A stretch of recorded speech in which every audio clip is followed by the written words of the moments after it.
What's going on, everybody?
Yeah, Stella definitely has powerful build.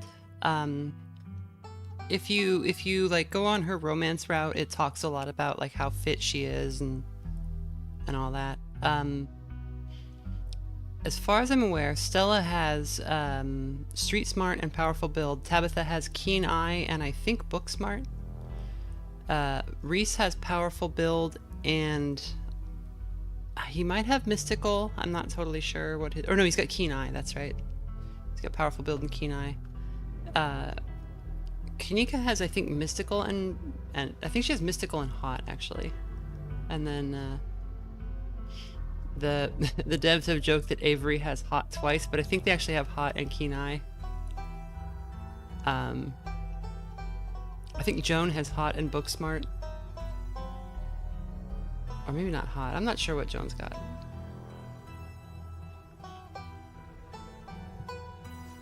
Oscar's got book smarts. I don't know what else he has. Rosalina has keen eye. There's actually a spot where somebody basically says that about her. It's very funny.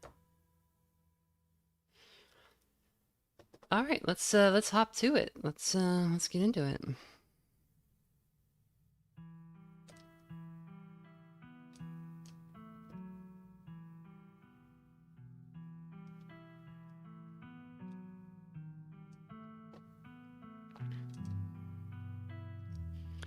Yo, Wormgirl, have you ever tried to interpret the story that Charlie's ghost tells you in Chapter 3 in a way that follows Wayne's backstory? Yeah, so we did, on our last run during the ghost hunt, we had mystical, and we saw the story. We got a pretty good idea of what was going on with the story because of mystical. We'll take Booksmart this time, which will actually tell us a little bit more.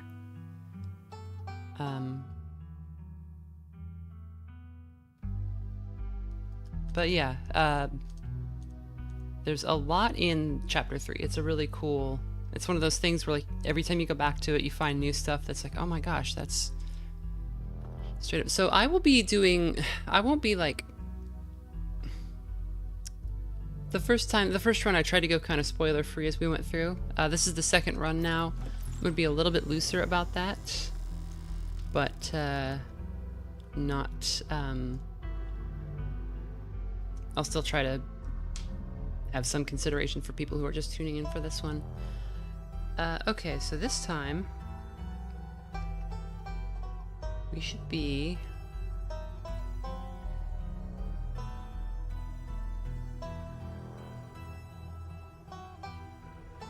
Somebody says Tabitha with street smart and keen eye is an absolute beast. I love it.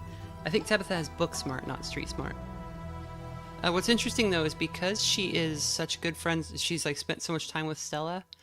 If you have street smart, you can catch any lie pretty much, and so she, if you have street smart, you will start to notice that all of her lies that she tells are often not direct lies. She will often like deflect or answer a question in a way that is not really what you asked, which is pretty funny. Okay, we need a name. We need a cool name. I can't name our character Cass because that's our mod. If Scarlet Hollow gets a voiceover episode, they should have me narrate. Aw, thank you. We're not gonna name ourselves Skull Taker.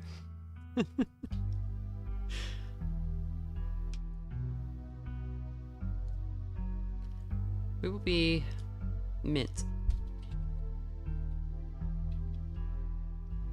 That is a cute name, and it is the name of a character in a book I was reading.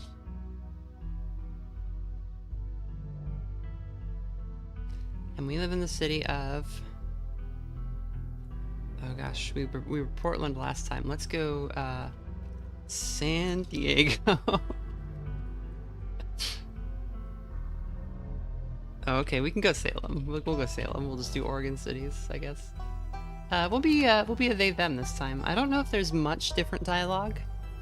I know one spot where it comes up actually, but we'll see if there's any non-binary content for the people.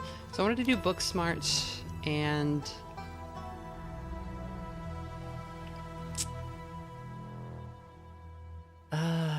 actually I don't want to do book smart. I'll do street smart and keen eye, I guess. It might be interesting.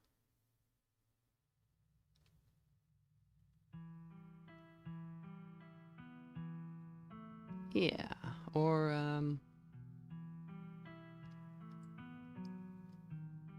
could do street smart and hot. That's a funny. Harry Dubois build would be a powerful build, and I think he'd be powerful build and mystical. I guess he can vary, but in my mind, Harry is a highly emotional,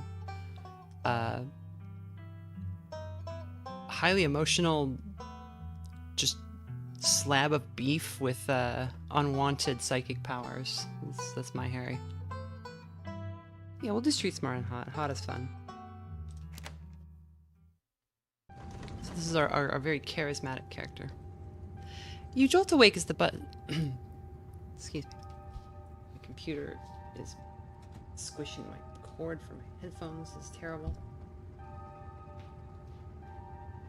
We took mystical last time, so I didn't want to do the same trait again. You jolt awake as the bus hits a particularly nasty bump. You feel like you'd only just managed to start drifting off, and now here you are, awake again, and still exhausted. For a moment, you're hazy on the details of exactly where here is, confusing the bus with the many others that came before it. But as your mind continues to reassert its existence in the waking world, the past few days come into focus. The long-lost cousin, the bad news, the 26 hours of bus rides with countless late-night stops and seedy depots that would have felt unsafe even in the middle of the day. You wouldn't normally find yourself traveling like this, but your cousin bought the tickets. There are some very good videos of people trying to go cross-country on Greyhound buses, and it's terrifying. The funeral of Pearl Ann Scarlet, your cousin's mother and your aunt, seemed like something you shouldn't ignore, even considering your own late mother's rocky relationship with this side of the family. Fortunately, the end of your long journey is in sight. You're almost in Scarlet Hollow.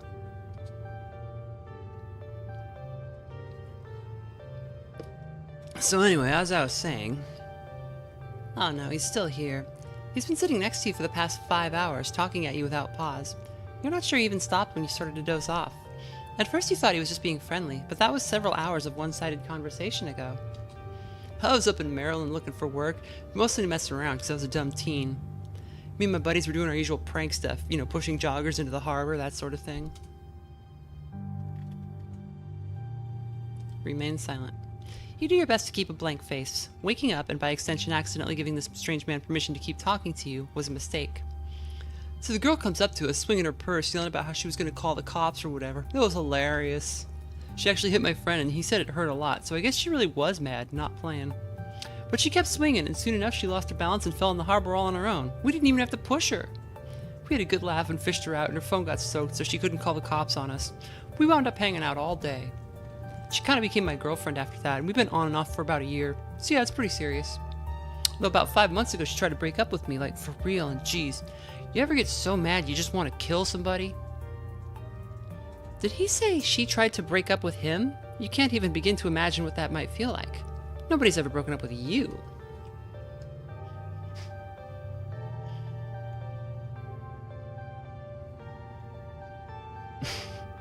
Smile and pretend he didn't just say that. I knew you'd get me. We understand each other. Somebody trying to break your heart, that changes a person. Makes them want to do things they never thought they'd do. I honestly could have killed that woman. Anyway, she's giving birth to our son right now, so I'm trying to get up to Virginia to be there for it. Wait a second. He's from Baltimore. Yeah, he's from Baltimore. Baltimore is just east of Virginia. There's no reason he should be in North Carolina. Unless he was just, like...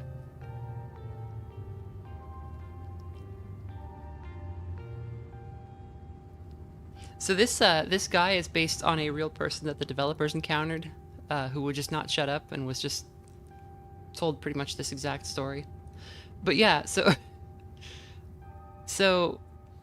he also gets off. So we're in North Carolina right now. We're presumably coming from out west, although it's not specific.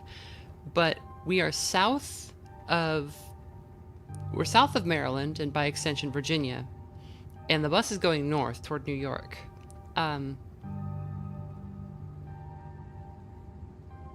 So I don't know if I'm like into that stuff. So I might just wind up on a bus to oh no, this one's not going to New York. So I might just wind up on a bus to New York or something instead. I've always wanted to go there. Hey driver, how much longer till the next stop? 10 minutes. Everything all right back there? Everything's fine. You don't have to bring the driver into this. We're just chatting. We're pals. Look, fatherhood is scary, that's all. Plus her mom is there, so it's not like she's alone. Her mom doesn't like me much, so I'd probably just make things super stressful. She'll understand, she's chill. Somebody says, he's based on a real person? Impossible. Have you never met a bus guy? If you ride the bus even a small amount, in pretty much any town, you will start encountering bus guys. My favorite is the guy who gets on and sits in the front seat and just talks to the driver nonstop. And like the driver is a captive audience and can't go anywhere. I didn't. No need to be nasty, I was just asking. Not like I'm gonna follow you off the bus or anything. Are bus guys different than subway guys? Yeah, because like a bus guy is like... has like... some like undiagnosed neurodivergence. A subway guy is like pooping in the aisle, right? That's like two different kind of guys. Like one of them is like a bit of a nuisance, and the other one like needs like a lot of help. You only have to stop until this bus turns around. I ride it pretty often, so I'd know. Almost nobody ever goes up that way. No, come to think of it. I had a couple of buddies who went up there in the mine to work in the mine. There's a coal mine up in the holler, you see. There's always this job listing or two on the boards around there. I never want to do that kind of thing myself. I like my lungs the way they are, thanks, but my buddies got desperate enough to try it. Haven't heard from him in a while, though, now that I think about it. I should see if they're on Facebook. See how they're doing up there. Hope they didn't die. He looks back at his phone, for once focused on something other than you. Oh, this is me. It was lovely meeting you. Hope you don't get too bored without me around to talk to. Here, I have something for you. The stranger rifles through his bag before presenting you with a dripping bag of peanuts. They're boiled peanuts. I got them at a gas station a few buses back. I noticed you haven't eaten much, so I figured you could use them more than me. Plus, they dripped all over my bag, so I don't want to carry them anymore. I'm actually allergic to peanuts. Oh, these could probably kill you then, couldn't they? Well, like I said, I'm done carrying them. They're yours. The man sets the peanuts down on the empty seat next to him. The juices dribble out through the bottom of the bag and into the upholstery, soaking it in peanut brine. And with that, I leave you. Safe travels, friend.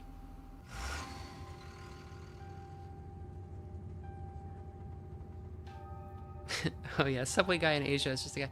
Yeah, the trains in Japan were like really, really nice, super clean. They would sometimes be very crowded, but like everybody was cool about it. Like nobody was misbehaving on the train.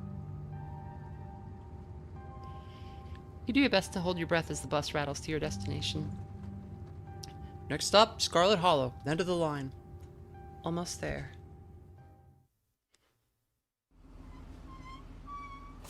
And yeah, I pointed this out. The bus comes once a week and is stopped here for exactly 1 minute. So, if you're... The sign at least reads bus station, but calling it that feels disingenuous. At best, it's a kiosk, though for a small town like this, you're amazed there's so much as a road, let alone a bus that drives on it every week. Yeah, I've been to Tokyo a couple of times. The driver quickly shuts the doors behind you and starts the engine, kicking up dust clouds as he pulls away, eager to leave you and this place behind. Hey, Mint. You instantly recognize the worn young woman from the few public photos on her Facebook page. She's your cousin Tabitha, and she looks annoyed to be here.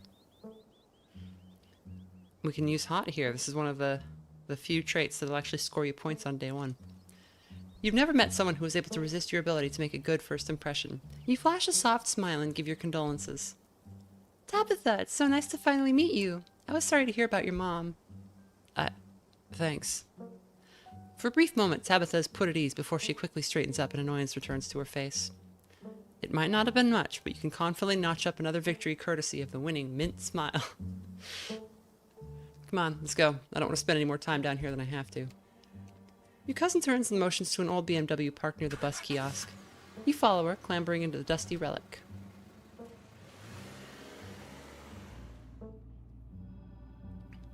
It doesn't take much driving before the only signs of civilization are the car you're in and the road you're on. Tabitha maintains an icy silence as she focuses on the road.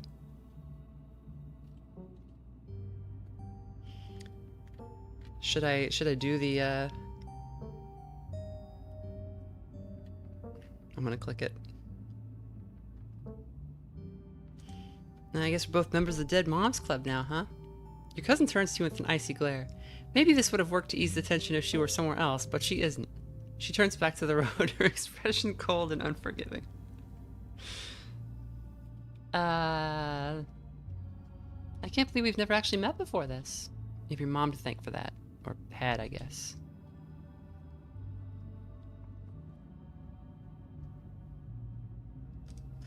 Is there bad blood between us? You don't know me, and I don't know what my mom's problem was with this side of the family. Your cousin stares straight ahead, her expression icy. How are you holding up? Fine.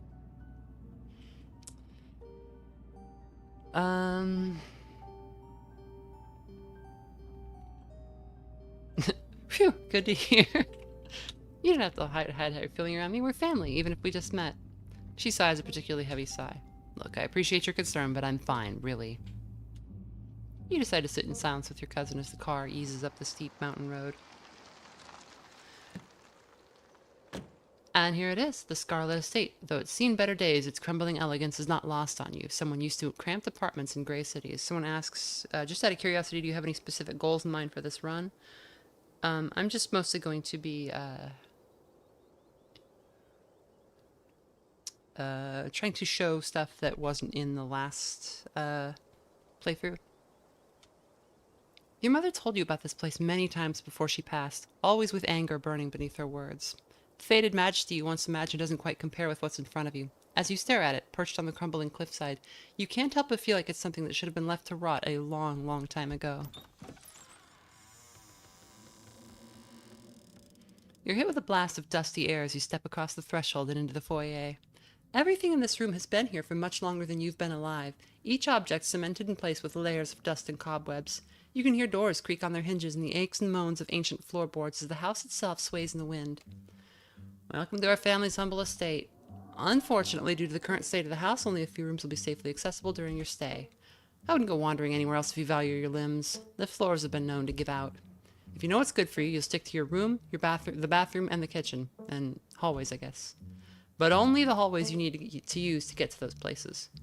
I'll show you around so you know where it's safe to walk. You can leave your bags here for the time being. So Street Smart also gives us the ability to lie and say we love the house. It's beautiful. I don't think I've ever been in a building that feels as powerful as this.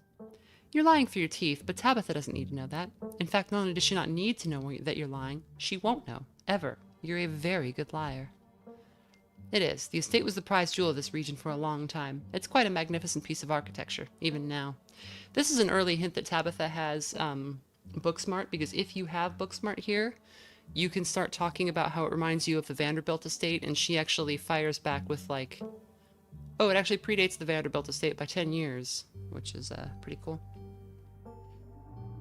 Well, we got a new channel member, the Fat Pretzel 1252. Thank you. Shall we take the tour? Follow me.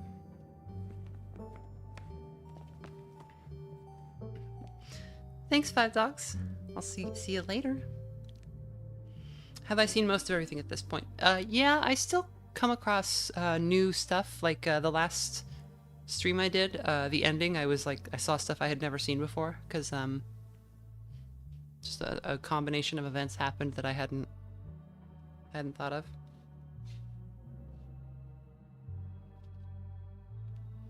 Kitchen. On Wednesdays, a woman from town comes in and does the cleaning. Her name is Janie. I wouldn't recommend socializing with her. She'll talk your ear off. If you need any food, there's fixings for peanut butter and jelly. That always throws me. Fixins for peanut butter and jelly. Don't touch my mac and cheese or my ice cream. Those are off limits. Oh, and you can also access the garden through here, but it's pretty wild, so I wouldn't if I were you. I'm actually allergic to peanuts. Then I guess you'll just be having plain old regular J's. Or you can deal with your own food while you're in town. I don't care which.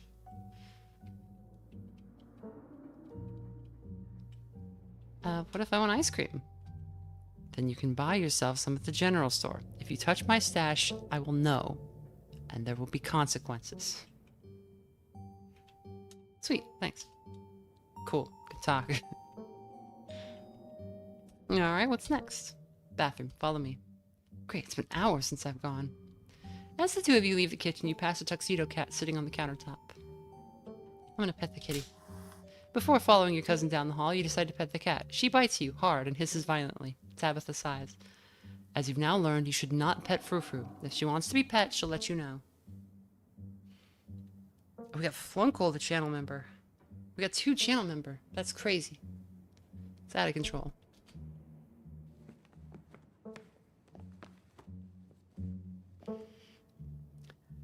You once again follow Tabitha through a long, dusty hallway. Maybe after a few nights it'll get easier to navigate these spaces, but for the time being you feel lucky to have not fallen through the floors.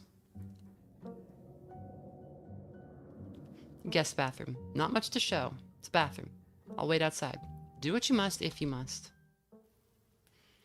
It is a wretched bathroom. Piles of junk sit untouched in the corners of the room, and mystery stains paint the floor.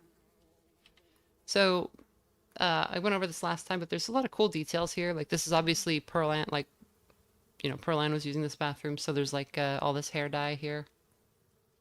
Because she had gone gray. We actually looked at her corpse in the morgue last time. You could see that her roots were grown out.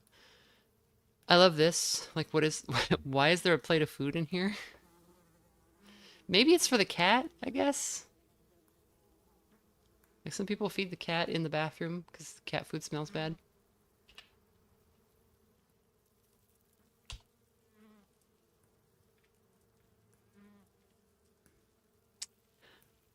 Never mind. I don't need to go. You aren't desperate enough for this. You know, on second thought, I don't think I need to go. You might as well try since we're here. I'll suck it up and do my business. It doesn't actually matter. We'll use the facilities. Toilet's a toilet. Sure, it could be cleaner, but your business needs doing, and this is as good a place as any. You do what you must and rejoin your cousin out in the hall. Next up, guest bedroom. Last stop on the tour. Follow me. You and Tabitha briefly return to the foyer before climbing the stairs and reaching the guest room. This is where you'll be staying. The linens are fresh. I had Janie wash them last week. I had to endure a half-hour rant about her kid to get her to do it, so you'd better be grateful. The closet's full of old family stuff, so you can't hang your clothes up, but you can use the dresser. It should be empty.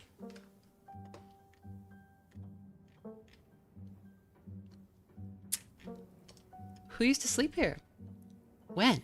This house is almost 150 years old. Many, many people have slept here. And now you'll sleep here, carrying on the fine tradition of bedrooms being slept in.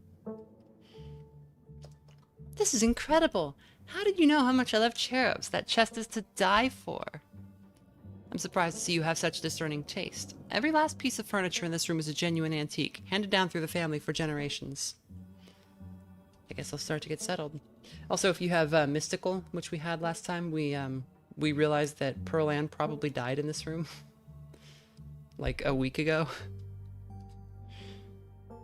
And I like that Tabitha says that by saying, I had Janie change the sheets last week. Like, yeah, thanks.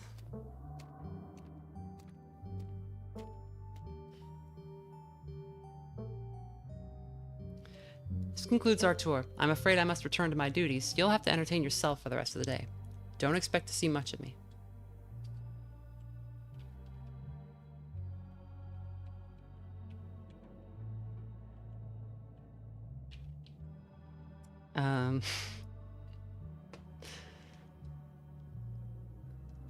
That one's pretty funny, but it's just needlessly antagonizing her.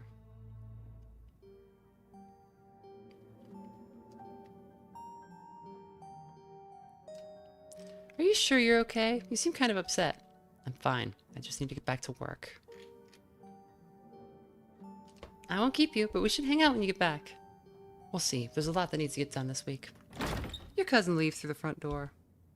And now it's just you. You and the sprawling, decrepit estate. Let's go straight to the forbidden wing of the estate. With Tabitha gone, there's no one stopping you from going into the forbidden wing of the estate. Except for the locks and chains sealing them shut. An insurmountable obstacle for most, but a mild inconvenience for you. As the locks fall, the doors moan open, revealing the entrance to what must have been an incredibly lavish ballroom. Faintly in the distance, you can hear the quiet notes of an old piano playing from another room. The forbidden wing is yours to explore. You can see why your cousin warned you against coming here. It's clear that the chaos of nature is doing its best to reclaim this place. Years of detritus have piled here like the gathering leaves, and the tiled floor has been torn apart, destroying the order that once made this place beautiful.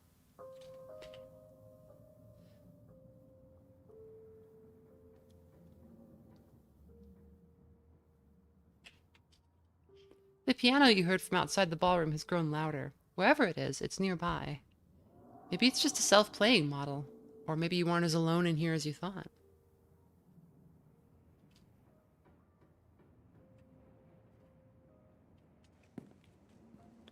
You make your way over to the painting covering the far wall. It's a family tree. Angry scratches cover the space where your mother should be. So we have here Silas Scarlet, who founded the town. He started it up as a like a logging kind of camp, and then he discovered coal seam in the ground. Andrew Jackson Scarlet is the guy who built this house, or who had it built, I guess. There's Enoch and Teddy. We see that Teddy has wings here, indicating that he died early, or he died young. Enoch had 3 kids. 2 of them went off and died in World War II. And then there was Edwardine. Edwardine had supposedly 2 children. We know she actually had 3. Alexandra, who, if you know about the wall, Alexandra wound up inside the wall. But not at first. We know that it was Charlie in the wall, and then Charlie and Alexandra traded places. But we don't know whatever became of Charlie. I suspect that,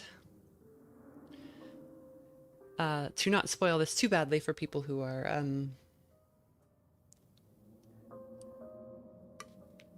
unfamiliar with the story, I suspect that when you go in the wall, the thing that happens to you doesn't leave a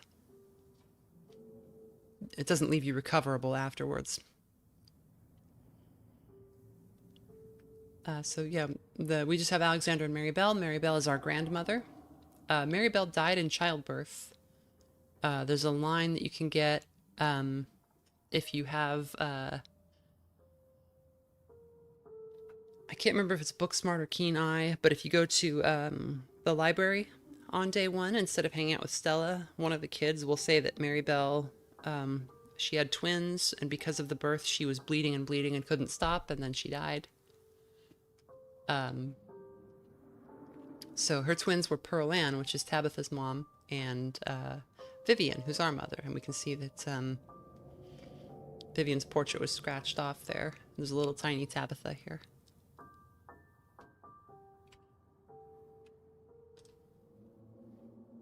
I like these little side details too. You make your way over to the painting covering the far wall. It's a family tree. Angry scratches cover the place where your mother should be.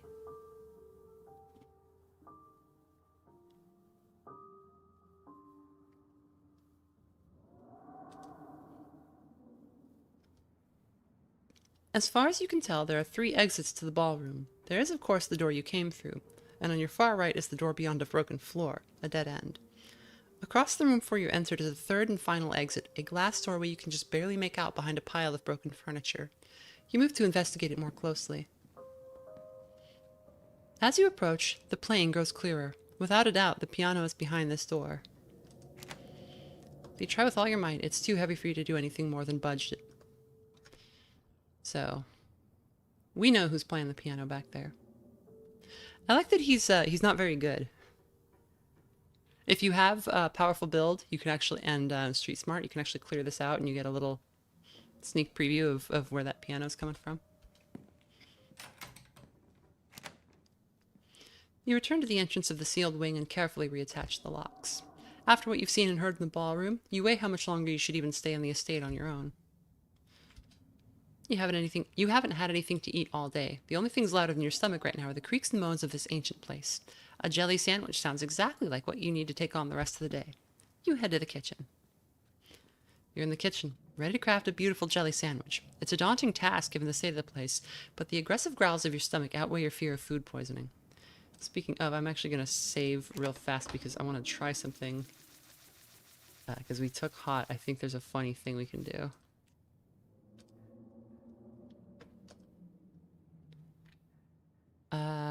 Let's search the pantry. Tabitha sure loves her mac and cheese. I can't bring myself to put the mouse in the mac and cheese box.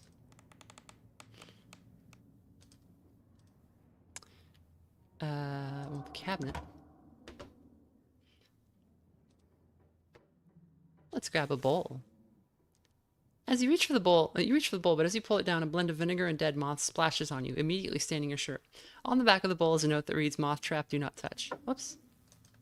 Your shirt is now unpleasantly wet. You'll probably change into something clean before you leave the house.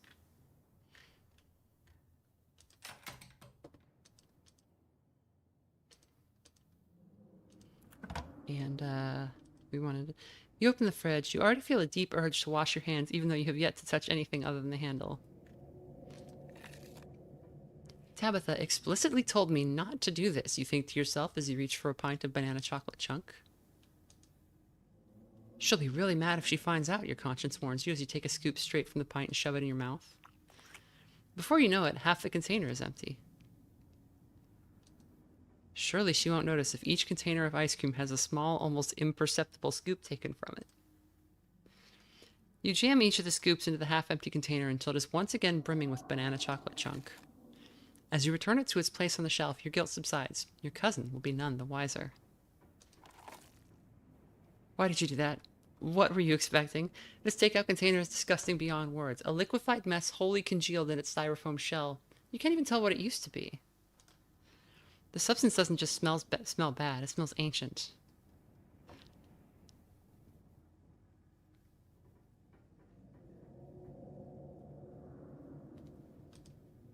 What is wrong with me? What kind of horrible goblin would do this, you think to yourself as you dip your hands into the goop? It's thicker than expected. Almost spongy. You scoop some of it into your wretched claw of a hand and slowly bring it towards your mouth, allowing its musk to permeate your senses before the slime fills your mouth. It tastes like rot, like the smell of decaying mulch and burning leaves and fish heads festering on the beach. It feels even worse, like your mouth is full of slugs. You can almost feel it writhing in there, though perhaps that's just your own tongue convulsing in disgust at what you've done. You swallow the slime. You've done it, and there's no going back now. It slid down your throat like a mass of wriggling worms. Your gag reflex tries to reject it one final time before it passes into your stomach, but your will is stronger. A layer of waxy residue now coats the inside of your mouth and throat, and your teeth squeak with a slippery film, making it impossible to forget what you've just done. You have a feeling that the consequences for this action will be severe. A problem for future you to worry about.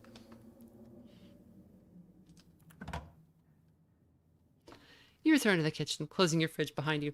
That was our penance for taking the ice cream. No one was gonna know, but the Lord would still know. It looks like it's like the fridge is a little bit dented here, like maybe Tabitha like has been kicking it to close it or something.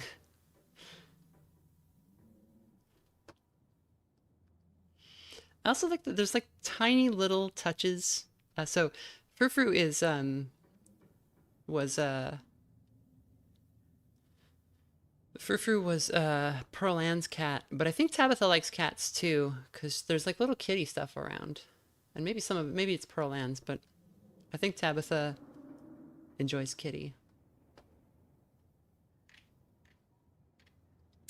We'll check out the garden. The garden was reclaimed by the wilderness long ago. It might not be very safe, but what's to stop you from venturing deeper? You wander further into the garden. It's quiet out here. Yeah, and they have a little cemetery here. A family plot behind the house, which is cool. Love all your work. Keep it up. Your speech at the end of your Lisa the Pointless video has helped me through some rough times in my life, including this one. Thank you.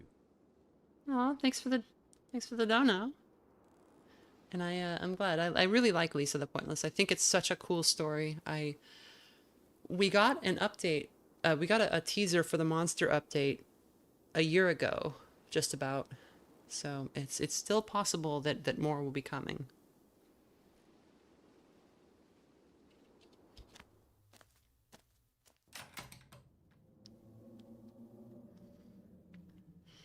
Somebody says Pearl Ann would be a bit more violent than her daughter. So we know that Pearl Ann is why Tabitha is so trigger happy, but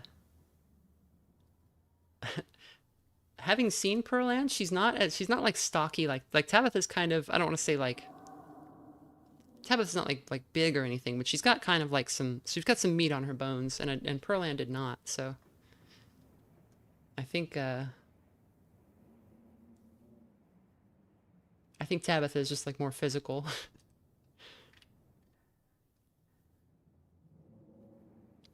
We are done here. Congratulations, you've eaten and have a full day ahead of you. What do you want to do next? Let's settle into the room. We gotta meet Dustin. Now that you've finally eaten, the aches and pains of your journey has started to sink deep into your bones. You stumble up the stairs to your room, suitcase in tow, eager to unwind before you face the rest of the day. You stand at the entrance to your room. You drag your suitcase over to the dresser and open the bottom drawer. An opossum lurks within. It is quiet, but angry.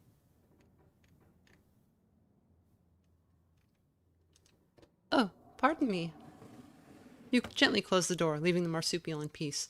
The drawer belongs to the opossum. There's nothing you can do about it. You open the top drawer next. It's empty. As good of a place you'll find to put your clothes. Based on the state of the house, you wonder if you'd be better off keeping your clothes in your nice clean bag, but there's no going back now. We can look out the window.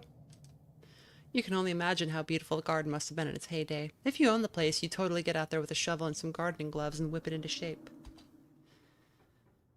You go out and pull weeds, chop trees, carve topiaries, and do whatever you needed to do to return it to its former glory. And once it was all done, you'd sit by the fountain, which of course would have a little goldfish in it, and drink a floral tea while enjoying the bird song.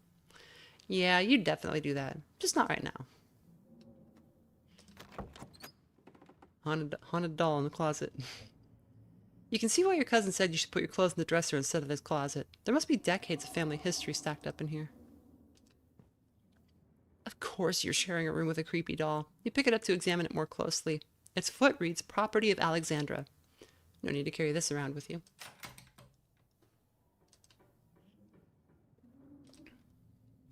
This must be an older relative of yours, judging by the dates on the inscription. You've never heard of her, but you barely heard anything about your aunt and cousin until a week ago, so that's not a surprise. Maybe you could ask Tabitha about this Mary Belle Scarlet next time you see her. That is, if she's actually in the mood for conversation. Might as well head to town.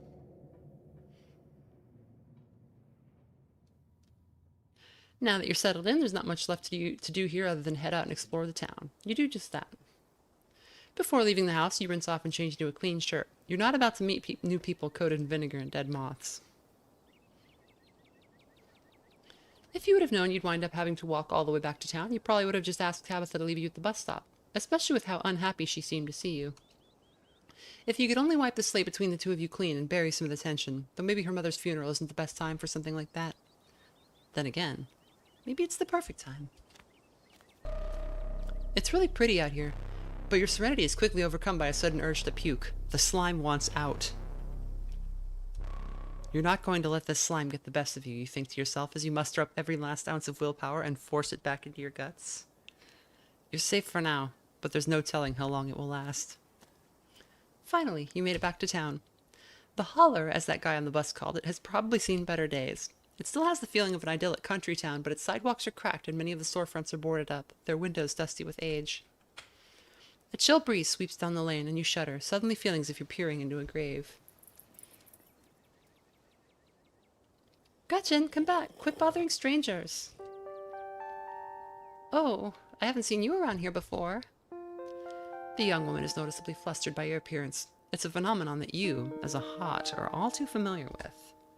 Sorry about Gretchen. She can be very slippery when she wants to be. Hope she didn't scare you. The excitement of meeting this new stranger causes the vomit music.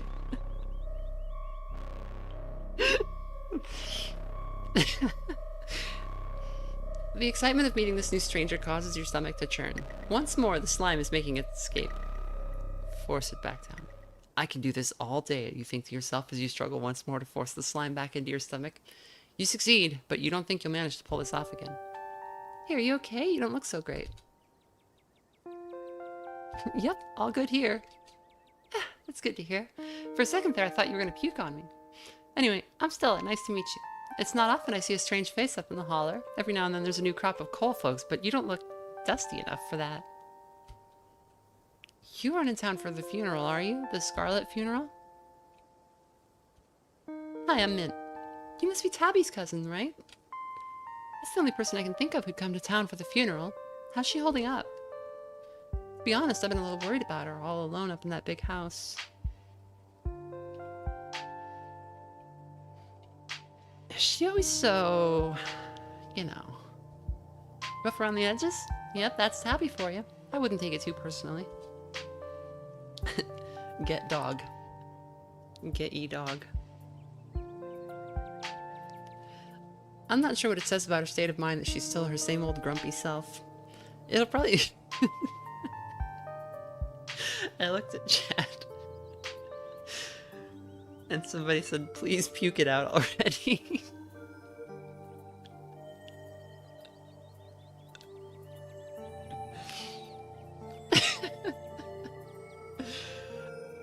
It'll probably be good for her now that you're staying there, even though she'd probably never admit it.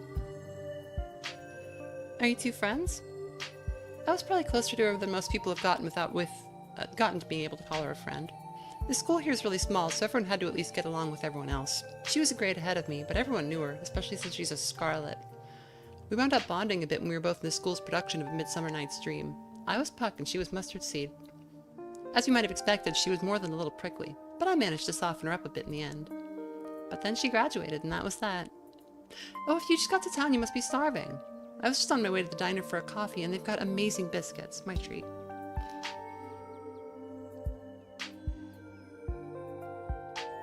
So, yeah, well, we'll go ahead. We'll avoid flirting, even though... Awesome, let's go. So, real quick here, if... The pleasant aroma of greasy breakfast food hangs in the air. In contrast with the empty, lifeless atmosphere of the family estate, the diner is filled with the comforting din of human life. So, we know all these characters now since you've if you were at the last stream. So we've got Julius, we've got Isaac, we've got Isaacs, we've got Rodriguez, we've got Zax, and I forget this guy's name. It's not Harrison. Harrison's the blonde girl.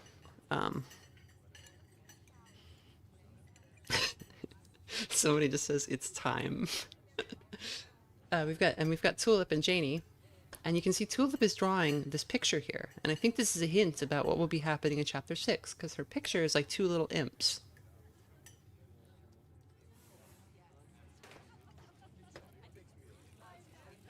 Somebody says Julius looks so weird here. What do you mean he looks weird? He's like, that's just what he looks like. He's just a...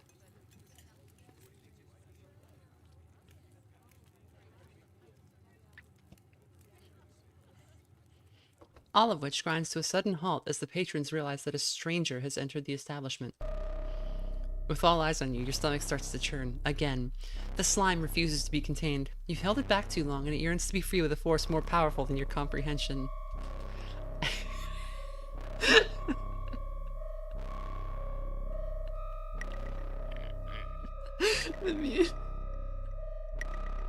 The music.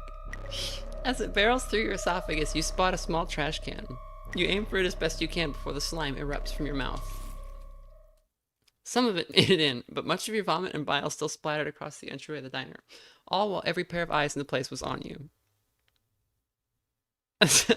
Okay, I thought I was trying to get a hot interaction. As someone rushes out of the kitchen with a mop and bucket, Stella hurries to a booth. Hey everyone, this is Tabitha's cousin. They're here for the funeral, and I guess they're not feeling very well. You feel frozen as you come to your senses. Is there anyone in this entire town who hasn't seen the contents of your stomach? This is humiliating. You need to do something about it, and you need to do something fast. Okay, well, okay, I guess the hot does do this.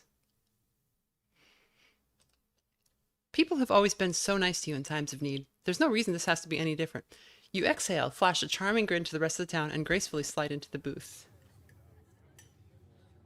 Okay, I want to check the, I'm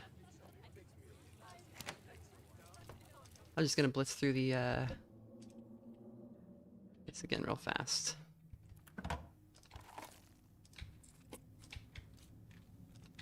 So I will just... Because there's a funny thing you can do that gets an achievement. And,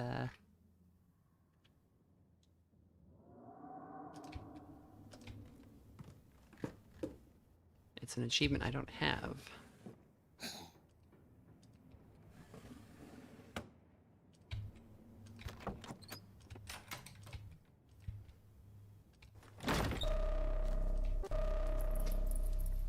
Is it here that you do it? You knew the moment you first ingested the putrid slime that it would get the best of you one way or another. If now is the time it has chosen to free itself from your body, it's best not to stop it. You manage to turn enough so as not to hurl all over the stranger's shoes before the geyser erupts. You spew half-digested contents of your stomach all over the sidewalk.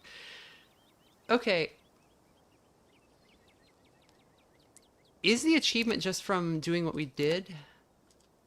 Because that's fun either way. Are you feeling okay? Do you need anything? I'm reaping what I've sown. Don't mind me. I ate something that I knew would make me sick, and now here we are. We've all been there, pal. I hope you feel better after letting it all out.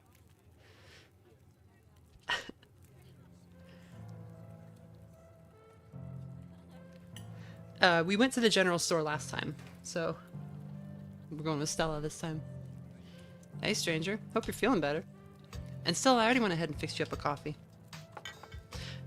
I do think that the using hot there probably negated or reduced the penalty that you get for throwing up in front of the entire town. Oh, for the achievement. Oh, that might be it. And here's some bacon for the little lady. Get Gretchen eating bacon. What about you, stranger? Anything I can get you? Name's Avery. I'll be taking care of you today.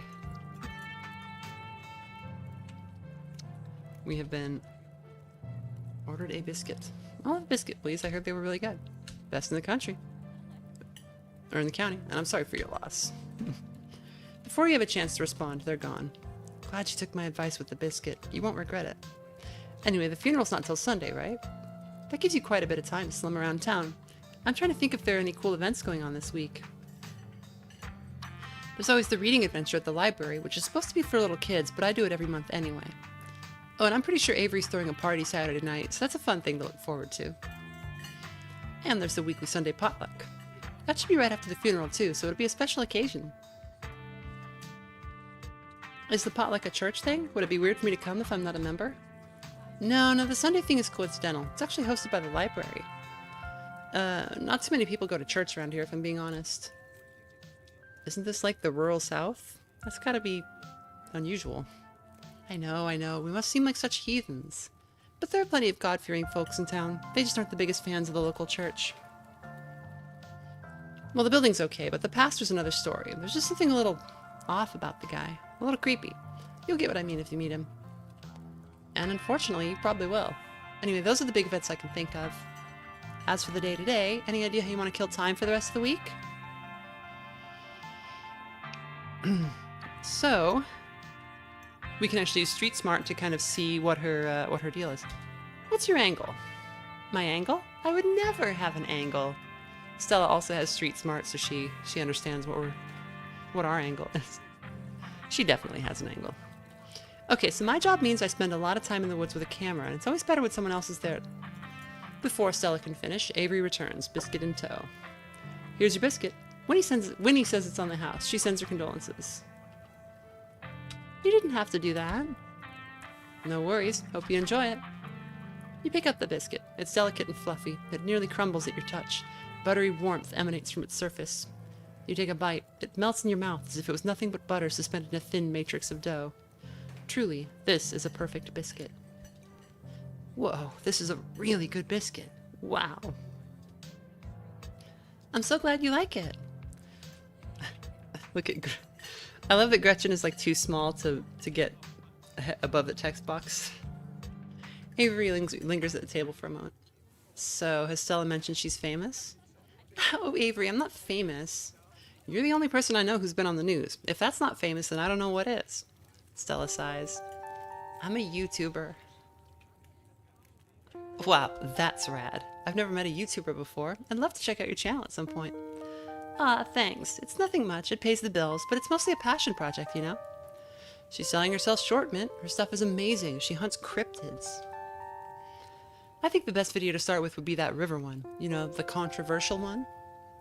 Oh yeah, the Catawba River Runner. I didn't expect much out of the footage at the time, but it wound up really doing numbers. So the River Runner's a cryptid that's only known from a single sighting. 2 Boy Scouts thought they saw something big and weird in the Catawba River, and that's all I had to go on. But then I wound up catching this on camera. Stella pulls out her phone and shows you a clip of something in a river. Some folks said it was a beaver, but if that was the case, it'd be at least twice the size of any beaver I've ever seen.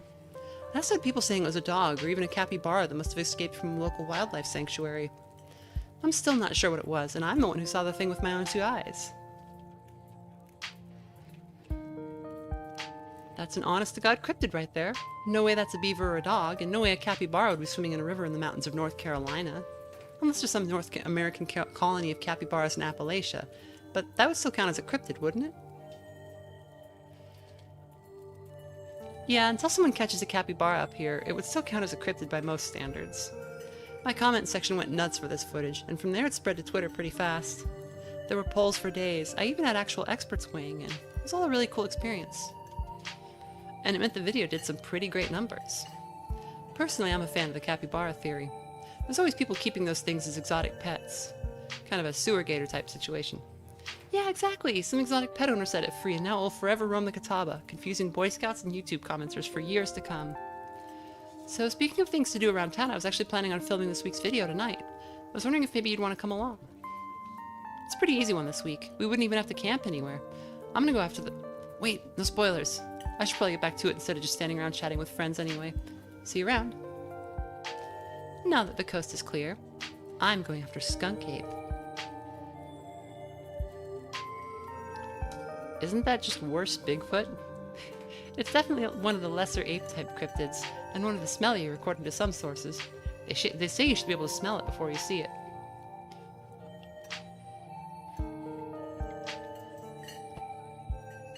I don't know about you, but I find the idea of discovering something previously unknown to be excitement enough, even if it's just worse Bigfoot. There's a similar story about there's like a South American cryptid that is really stinky. and the way it is described suggests that it might be a cultural. It's like because it's like a it comes from like indigenous like stories about the area, and the way it is described suggests that it might actually be a cultural memory of a giant sloth, which is pretty fun because those were around until like 10,000 years ago, I think. Most skunk ape sightings are from Florida, but while I was doing research for last week's video, I came across a report where a lady from a town over claimed to have seen one on a deck, playing tug-of-war with her dog. And as I leave no stone unturned, I decided it was worth investigating. So what do you say, want to tag along? Hold the camera for me while I narrate against the darkening sky, that sort of thing? Absolutely. I'd love to come along. That'd be great. It's been a while since I've had anyone besides Gretchen out there with me. It's gonna be a lot of fun. I actually started the channel with a couple of buddies of mine back in middle school, so it'll kind of be like a blast from the past. I miss those two. Their videos were terrible. You know, that gets me thinking. I wonder if they'd be down to come along with us. Get the old gang back together. I guess Kaneeka has to close the general store tonight, so I'm pretty sure she's a no-go. But Reese... I think there's a decent chance we can get him to come out of his cave if he's up for it. Do you mind if I make a quick call? Stella pulls out her phone and dials it, waiting while it rings. Reese, dude, what's up? It feels like it's been forever. Oh man, I'm sorry to hear that. Do you want me to come by, or...? Okay, if you're really sure, but if you change your mind... Oh, I was just calling to ask if you wanted to come out to the woods tonight. I met somebody cool in town today. They're Tabitha's cousin. I know, yeah. Just here for the week. Anyway, we're going out to look for skunk ape. We could take the easier trails if that would help. Dang, man, that sounds awful. I hope you take it easy tonight. I'll swing by sometime this week and we can have a more low-key hang. How's that? Yeah, I'll bring him. Talk to you soon. Bye, bud. Looks like it's just you and me, pal. What's his deal? He's not feeling well, that's all. He had a lot going on in the past. Gosh, 10 years ago or so? But I feel like it's gotten a lot worse lately. I can't remember the last time I saw him leave his house. Oh well, it's not my place to talk about, really. I just got a little excited thinking about having him along again. He's hilarious. You'd love him. We should swing by his place sometime this week. That'd be nice. I'd love to meet your friends. Awesome. I'll make it happen. He's definitely the trickier one to meet. Kaneeka's much easier to track down since she's at the general store basically every day. But friendship can wait. We've got a skunk ape to hunt. So we should probably head out if we want to make it up the mountain before it's too dark. Come on, let's blow this popsicle stand. You pause before getting up. Maybe it's time to make a good second impression. After all, you just puked your guts out in front of half the town. Look at a generous tip. You reach into your pocket and pull out a crumpled $5 bill. You know it's a bit more than one would expect to get from such a short dining experience, but you might as well share the wealth while you've got it. You smooth out the bill before placing it on the table inconspicuously. Aw, that's awesome of you. Avery will appreciate that, I'm sure. Stella turns to leave the diner with you following close behind. What's my favorite cryptid? I like Flatwoods Monster's pretty good, even though it's obviously just a great horned owl or just a barn owl.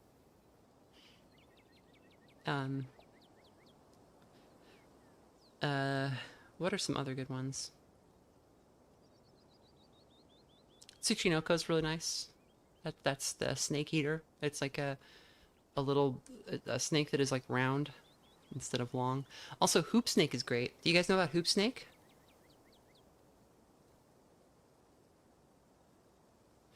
Yeah, that is the one from Metal Gear Solid. You can find it in the last boss fight. It's like hiding in the flowers. The Fresno Nightcrawlers are pretty good. Last stream, when we got to Stella's house and we were like looking at her posters on her wall, the Fresno Nightcrawlers were on there and I couldn't identify them. So this is a really good shot at the town. We can see the town hall is here. The estate's up here on the top. We can see the little cemetery that I was pointing out. The church is actually just right down below the estate. It's very close. And that means the like tunnels are probably over here. What was it called? Tetanus Lake. I think the diner's here and the general store. Oh wait, no, I'm sorry. This is the town hall. I don't know what this is. I think that's just somebody's house. And then I think the Tremaine and Calloway houses are like either up over here or closer to us. I know they are pretty far from the estate because if you walk there on day 5, it takes a long time. There's a gas station. And the mine is the mine up over? The mine might also be over here. I don't know. It hadn't been very cold when you first arrived in town, but as the sun dips closer and closer to the horizon, a chill descends upon the hollow, and you can see your situation with renewed clarity. You're in a new place, far from civilization and the people you know, following someone you just met in a dark forest in search of monsters. You feel strangely calm. The setting sun paints beautiful colors in the sky. Fresh air fills your lungs and pleasant songs of crickets trill around you as the night descends. This is where you're supposed to be, with Stella by your side, a sweet smile on her face, and Gretchen plodding along in front without a care in the world. That line, "This is where you're supposed to be," I think is significant here. The story is a lot about kind of like fate and things that kind of have to happen. Fate is like a real force in the story. It's not immutable, but it is like if you remember from the final chapter, if you saw last time, it was a thing that like certain people can see and manipulate. And people have been hating on Stella because of some events in the 5th chapter. I think Stella is supposed to be the hero of the story because she has powerful build, and because she knows Tabby, and because she can get into the estate. There's a theme of everybody being like frustrated, like everybody has a role to play that they can't play. If you recall what was going on with kaneeka, kaneeka has the mystical trait, but she's a skeptic, and she's kind of, she's like sick and tired all the time, and she doesn't, like, her eyes aren't open to what's really going on in the town. Reese has his whole deal going on, but his mom is like, Joan is who Joan is. If you, okay, I'm sorry, this is the hospital, right? This is the clinic, right? And then, Tabitha, Booksmart is the save trait for chapter 3. Tabitha has Booksmart. She should be able to argue with Charlie. She should be able to mount a defense, but she's like too blinded by like her anger and her kind of trauma and her unwillingness to hear people out.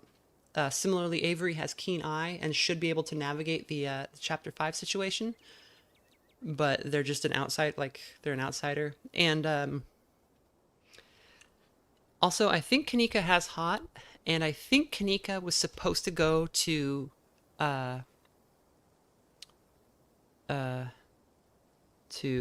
Reese's house, because on day 4, kaneeka is like fully planning to go to the clinic with you, and then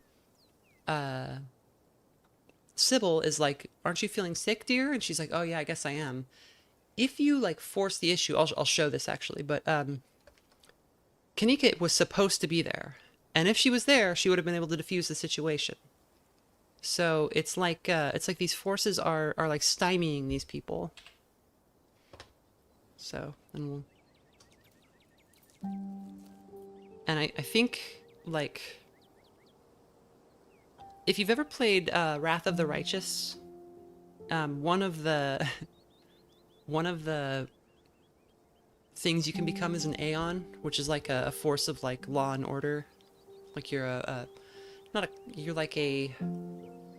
you're like Judge Dredd, but for the cosmos. And what you find is that like certain events have like messed fate up, and one of the endings that they can do is like they fix all of that in a way that's very funny. I suspect that's going to be one of the endings of the game, is you like put everything right so that events play out favorably, possibly even without you ever being there. Like, oh, I can go back and, you know, sacrifice myself so that Stella's parents never die, so that she never freezes on day one, so that, you know, she and Tabitha are able to link back up, and that Tabitha's able to solve the ghost hunt, and Kaneeka's able to solve the thing at Reese's house. Gotta love this brisk fall weather. The past summer was the hottest on record, since last year at least. You know how it is these days. Each summer's the hottest yet until the next summer, which always finds a way to be so much worse. It's just so nice to feel a chill in the air and see the leaves change, like normalcy's restored, if only for a moment. Yeah, the Aeon playthrough is great in Pathfinder. I did Azada. Azada has a lot of chaotic, stupid stuff in it, but also it has some of the strongest moments, like the slave market in the Abyss, where you just like, I'm breaking every chain in this place, and like the sun shines into hell, and like flowers are growing up all around you. It's such a good moment, and the music starts playing. It's always good when like a boss fight kicks up and it starts playing your theme song instead of theirs. Sorry if that was a bit of a bummer. We should talk about something more fun, like skunk apes.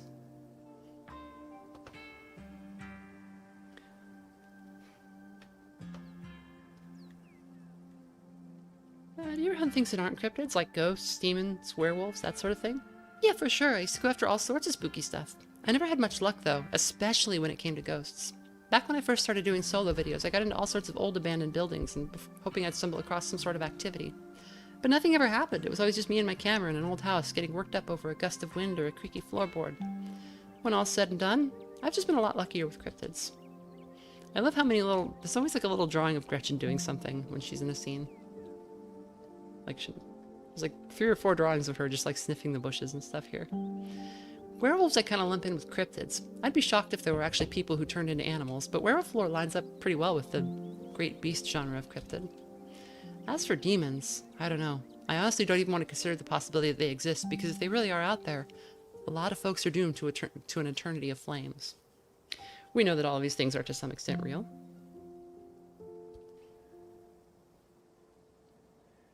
So let's hope that's all just bunk, am I right? What about aliens? Don't even get me started. Did you see those UFO videos the government declassified? Aliens are definitely real and have absolutely visited Earth. Like, I believe in aliens way more than I believe in cryptids. You don't see me hunting aliens out here because we know they're real.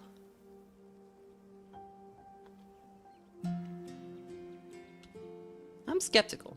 Don't get me wrong, I have fun with the stories, but I feel like there are always far more plausible explanations. Like little green men? How am I supposed to believe that stuff? They're actually tall gray men these days. Maybe your knowledge is just a little outdated. Alien research has come a long way since the 50s, you know. There's some very convincing stories out there if you know where to look. I know somebody who knows somebody who heard a story from this trucker in Fayetteville. His truck stopped in the middle of the road, just shut down completely, even though he had a full tank of gas. And suddenly it looked like daylight outside. He could see cows out in the fields, birds in the sky. Then this metallic like egg thing appeared floating in front of his truck. He passed out, and when he woke up he was missing one of his pinkies. It was like it had never been there. It was just smooth skin where the pinky should be. I know it's a secondhand source, but there's plenty more like it, and if they are true...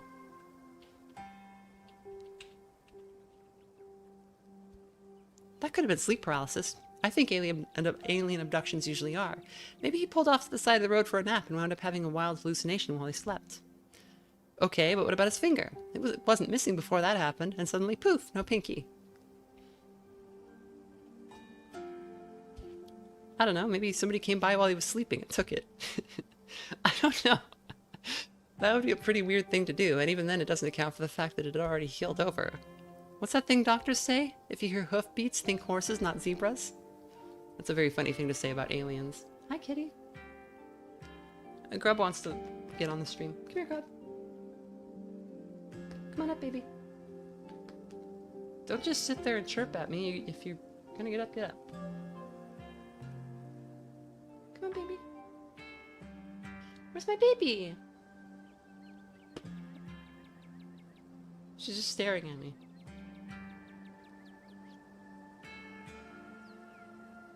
Come here? No? Okay, she doesn't want to come up. She just wants to be near me.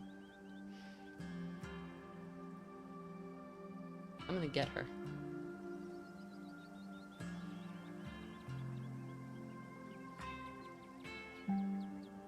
Get them.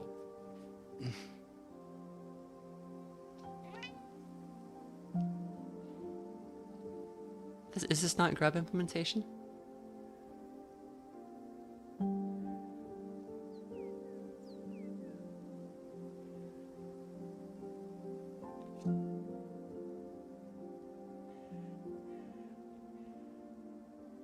What's the weirdest thing you've seen out here? Other than cryptid related, of course. Oh gosh, that's a good one. Let me think. There's always that deer I saw stealing baby birds out of a nest and eating them. But I think most people know about that these days. I've seen tons of videos of other deer doing it, so I'm not sure that counts as weird anymore. Okay, Grub is trying to get on the keyboard now. Oh, Tetanus Lake. That's definitely the weirdest. It's a 5-foot deep, 30-foot wide pile of old cans and bottles and assorted garbage, with grass and trees growing on it so you could barely tell it was there until you stepped on it. It was practically solid ground with how much it had been compressed, but you could still fall through if you weren't careful. Hence the name. Better be up on your shots if you want to mess around in there.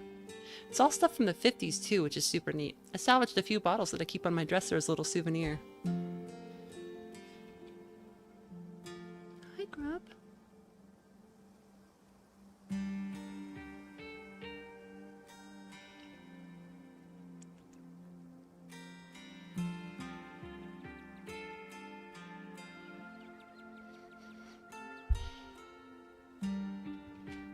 To make sure that Grub didn't mute the microphone. Okay, she didn't. The display looks good. Somebody says, is it all from the 50s? I think that was just like when the trash was being dumped there. They tend to stop dumping in landfills when they fill up. So.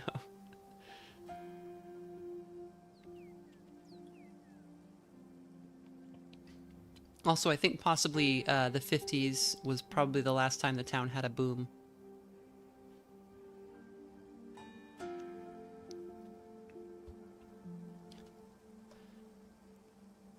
Has anything bad ever happened on these hikes? You know, just curious. Let me think. There was that time back in early high school when Reese fell down a cliff. But he was fine. We had some folks from town rig up a pulley to get him out of the ravine, and his leg only took a week or two to heal. All in all, not too bad. I guess it was also the time I was out here alone and kinda got stuck in a cave. I was getting great footage of what I thought was a family of wampus cats, but I wasn't able to wiggle my way back out. Recently watched a bunch of videos. Your video for Signalize was in particular genuinely inspiring, especially having played it. I found out about Scarlet Hollow through, and it's really rekindled that spark for RPGs in me. So here's me showing some. Thank you. That's the Rakish Sage with a big dono. Thank you. I'm trying to get a new laptop because I was watching super great friend play Resident Evil 9, and I realized my laptop is as old as Grace's laptop in the flashback when she's a kid. It's like 9 years. I got it before COVID.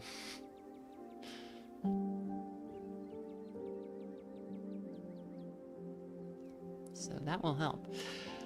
It turns out that wampus cats were actually just skunks who very much did not appreciate me blocking the entrance to their hidey hole.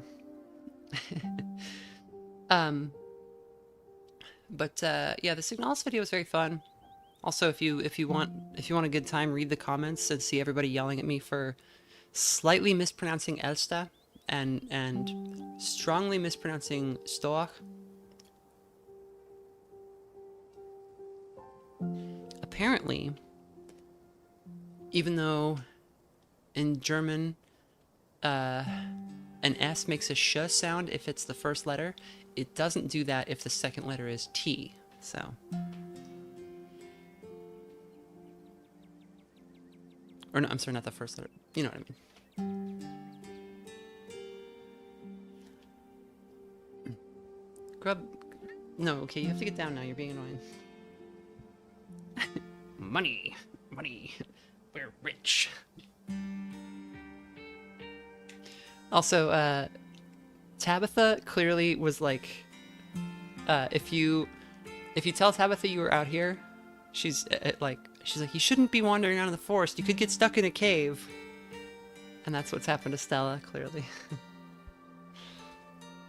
And instead of running for help, Gretchen just sat outside, bored to tears. Lassie she is not. It took about an hour to get loose, which was pretty intense, but a few tomato juice baths later I was right as rain, so it could have been a lot worse. Oh, and there was that time I accidentally stumbled into Old Duke's property and nearly got my head shot off. But that happens to everybody sooner or later. I'd barely count it. So yeah, these hikes aren't all that dangerous, all things considered. I'm sorry, did you say you almost got shot? Are you sure it's safe here? When you put it like that, I can see how you might be a little concerned. I really wouldn't worry about Duke, though. He might be a little jumpy, but he means well. And if it makes you feel any better, I've been out on the trails with him before. The man sounds like a truck crashing through the woods when he walks. We'll hear him long before he sees us. And the wildlife isn't anything to be afraid of either. The worst I've seen up here is the occasional black bear, even if they scare easy. Sure, sometimes worrying can help you prepare for something, but we're as prepared as we can be. I even carry bear mace. And once you're prepared as you can be, why give in to your anxiety when you can be having fun instead? Anyway, that's all to say. All this is to say we're good. Don't worry. Do you hear that?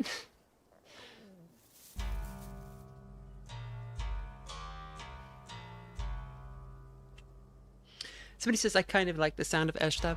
So it's also not, as I understand, it's not actually incorrect. It's incorrect for like Hochdeutsch, which is the, like if there's like an official German, that's it. But Germany was not a country until like 1900. And before that, it was a bunch of different countries. And the language is like very different sounding in different regions, even though it's not a very big place. And so half the comments are like, you mispronounced Edesta. The way you pronounce it is not the way Germans say it. It's actually the way that Bavarians say it, and Bavaria is in Germany. Like, okay. Somebody else said I sounded Swiss. I think I actually just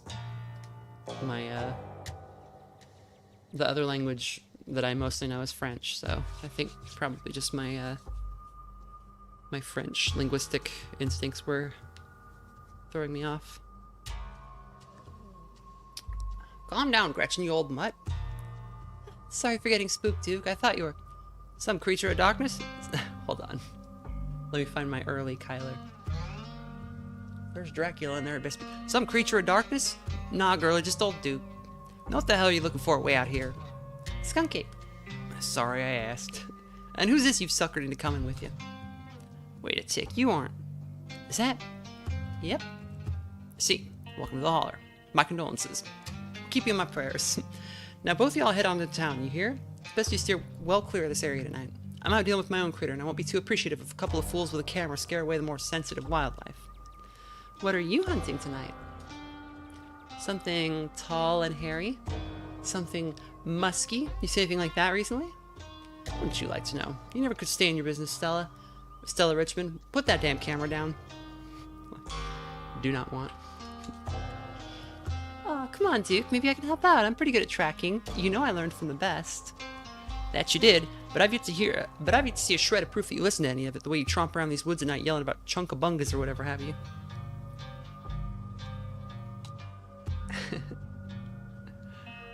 Something's been getting to my chickens. I lost 3 this week, and I can't afford to lose anything more than that. Huh, I wonder if Skunk Ape has a taste for chicken. Something I like about Duke is his name is Duke, but he's also a fan of the team. What is that team? It's a college.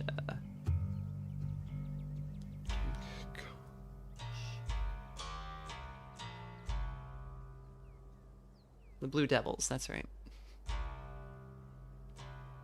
So, Duke is a university in North Carolina. Nominative determinism, but for sports. Yeah, if you have, I think you have to have powerful build, and if you do, you can like talk to Duke about football and other sports, and he's like, hell yeah.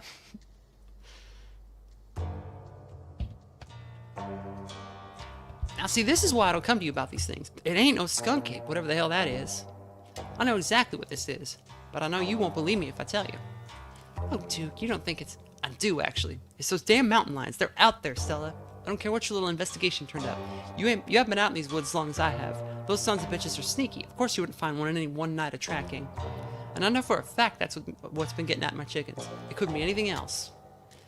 I'm telling you, man, mountain lions are extinct in these parts. There hasn't been an actual sighting since the 1990s, and even those were iffy. I can't believe you go out there on your YouTube saying there's some river monster spotted by a couple of school-age Boy Scouts has been 100% confirmed, yet Appalachian cougars are some kind of far-fetched fantasy made up by geezers like me. You made me look like a fool. I read those comments people were posting on your video.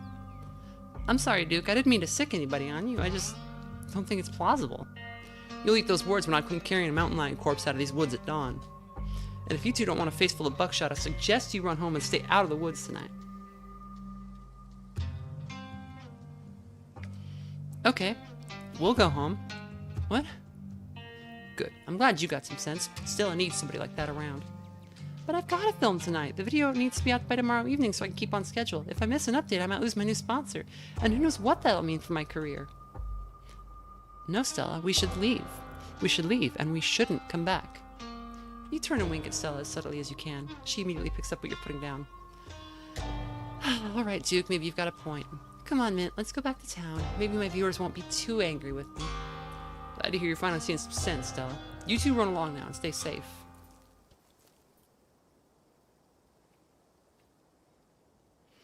Somebody says, Stella's so skeptical of everything except what she brings to the table. So one thing that Duke alluded to is that Stella is better at this than Duke is. Stella's dad is like a legendary hunter. She's a better shot than Duke is. She's a better tracker than Duke is. She's overconfident because Duke is right. There is a mountain lion. But she at least has a reason to be confident. And yeah, that meat rice money.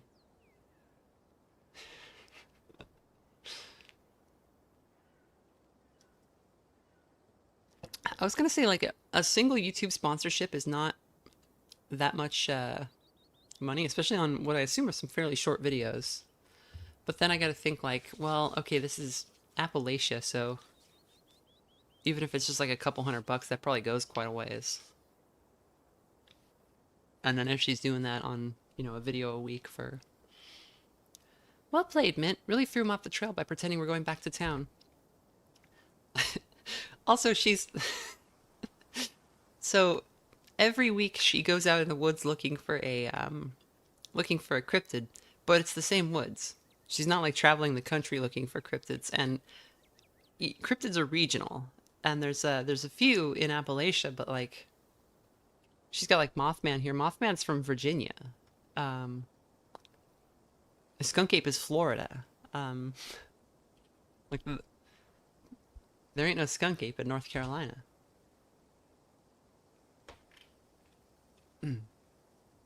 We sure fooled him. Sorry if I was a bit much, but I wanted to seem convincing. You did great. He'll never suspect a thing. The trail's just up this way. Let's go.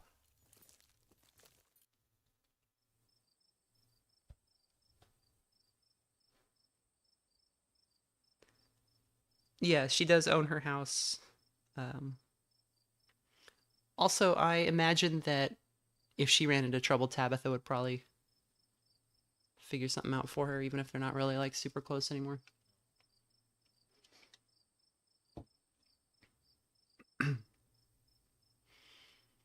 Alright, this looks like a good shot. Mind holding the camera? She hands you the camera and takes position. So it would be really funny if Wayne was in the shot here. He's often hiding in the background. Yeah, we can see that it's October 24th, 2022.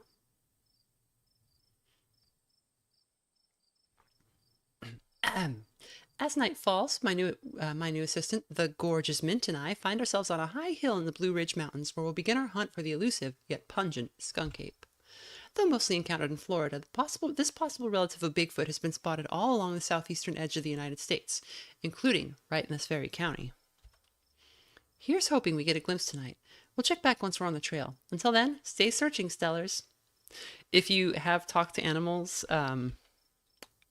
Gretchen calls the viewers Gretchers, I think. I can take that camera off your hands for now. We'll be able to start the tracking scenes once the sun sets all the way. In the meantime, we get to take in all this gorgeous scenery.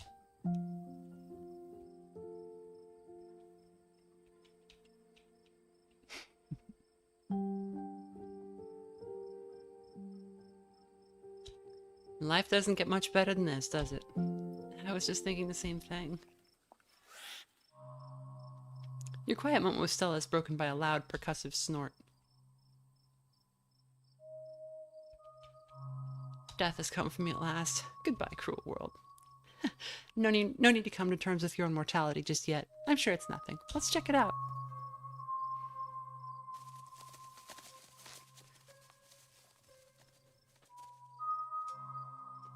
Ikigai Kosei says hello. Hello, Ikigai Kosei. As you and Stella hear the footfalls of animals retreating into the woods, she reaches for her flashlight. A single deer remains behind, staring down the beam of light while Gretchen whines and pulls at her harness. And then it's gone. Geez, Gretchen, calm down. You're going to hurt yourself. She cannot handle deer. When she gets like this, I usually have to pick her up and hold her. She has a bad habit of slipping her harness when she wants to go after something. You're too much of a potato. And they don't make harnesses to fit potatoes, do they? Why do you bring her with you? Gretchen doesn't seem like the safest choice for a hiking companion. I actually find her to be quite the opposite. Sure, she wants to chase stuff, but I usually let her when I'm not on one of my cryptid hunts, so I can't hold that against her. I'm just happy she's so feisty, even at her age. Pugs aren't exactly known for their good health, but there she is, running around in the woods at 17. And I feel like the fresh mountain air and exercise have helped a lot in that regard. You defy the laws of nature, don't you, Gretch? Now, there was something wrong with that deer. Did you see its face? Yeah, it looked kind of messed up, didn't it? It's never too late to turn back. I don't actually think I'm really cut out for this sort of thing. This deer genuinely spooked me. I don't know if you want me weighing you down. Grub. Go on, baby. Mommy's streaming. Go away.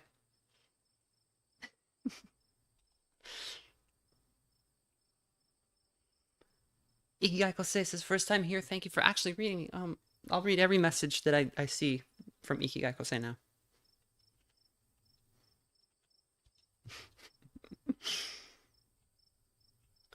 When you go on your first few night hikes, everything sounds like some horrible monster that's just waiting for an opportunity to shred you to bits. But eventually you realize it's mostly just deer and raccoons, which probably won't go after you.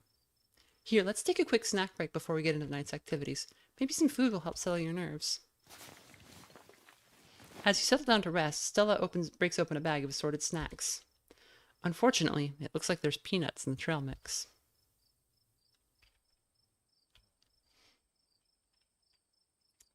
We'll take some dried apricots. Those aren't peanuts. I know if you have a peanut allergy, you often have to be, like, if it was anywhere near peanuts, you might die, but you grab a handful of dried apricots. You know, I dried these myself. Janie gave me a bunch of apricots, and I had no idea what I was supposed to do with apricots, and they were starting to go bad, so I panicked and threw them in the oven.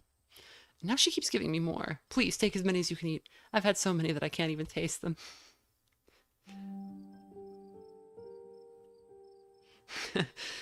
Someone says, Mod Ikigai Kosei. Ikigai Kosei says, wow, this is so nice. This is nice. So nice. We've got a new star on the channel. You and Stella settle down on an overlook, snacks in hand, as the quiet sounds of evening wildlife wash over you. Gretchen gnaws on a stick, distracted for the time being. And just like when we were in the first episode with Duke, we've got a pair of eyes over here on the left. This always makes me think of Pee-wee's Big Adventure, when he's out in the woods in the dark and he just sees the hundreds of eyes from all the animals that are everywhere.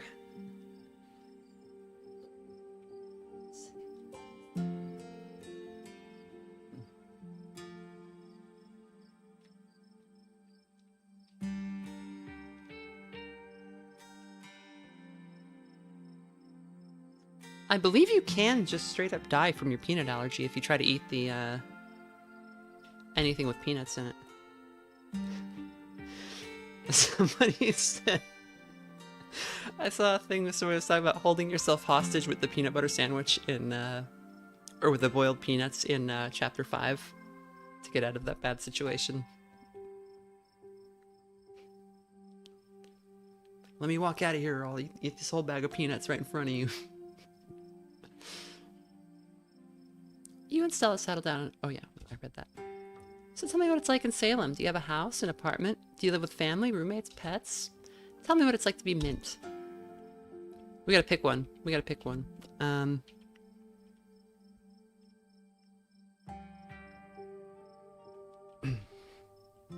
I've actually lived in these two in real life. Closet house with 10 roommates. That was fun.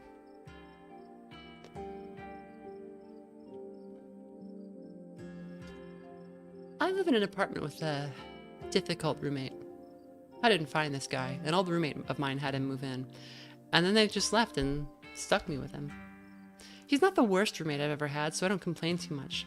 The biggest issue is his complete lack of respect for any boundaries. He sleeps on the couch in the common area most nights, always unclothed. He steals bites of my food which he thinks he's being really sneaky about, but there's nothing sneaky about taking a huge bite out of a freshly made sandwich when there are only 2 of us living there, even if I'm in the other room when it happens. And he infringes on my privacy all the time, too. If I close the door to my room, he'll just start screaming and sometimes even attack the door until I open it, and then just walk away like he has a complex about closed doors.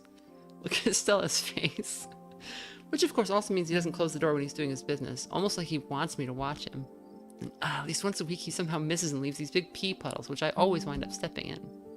It's gotten to the point that I think he's causing lasting damage to the house. No matter what I say or do, it just doesn't get through to him. Anyway, sorry for the rant, but I could go on for hours about this guy.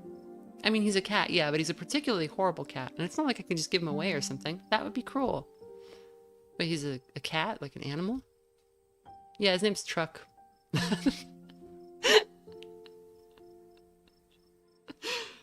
Truck is a very funny name for a cat. I'm terrified I won't get my security deposit back because of what he's done to the place.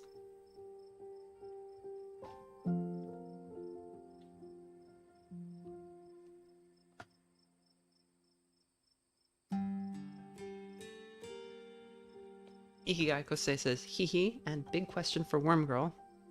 We're all waiting with bated breath.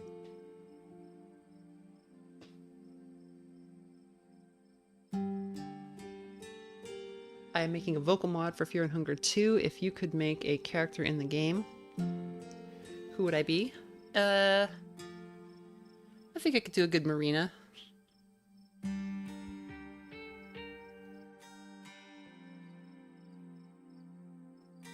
My voice might be a little too whiskey for Marina. She's very cute and small. So what do you do for a living? I did cosplay Stitches. But Stitches actually already has her lines are already voiced.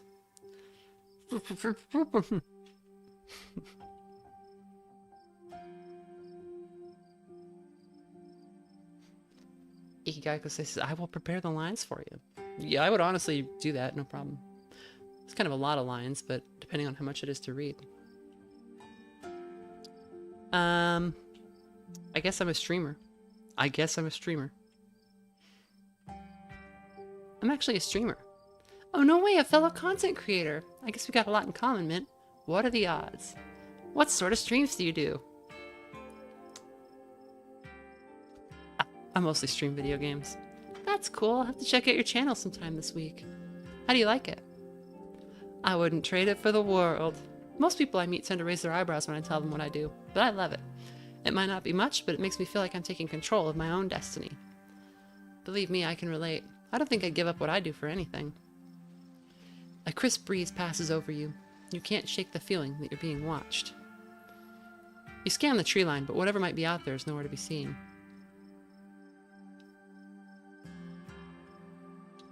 What about you? What's your story? Gretchen and I live in a little house just outside town. It's actually the house I grew up in, so it has a lot of pleasant memories attached to it, and I'm glad I could keep it in the family. My great-great-grandfather built that house, and he must have done a great job because it's just about as sturdy as it's ever been.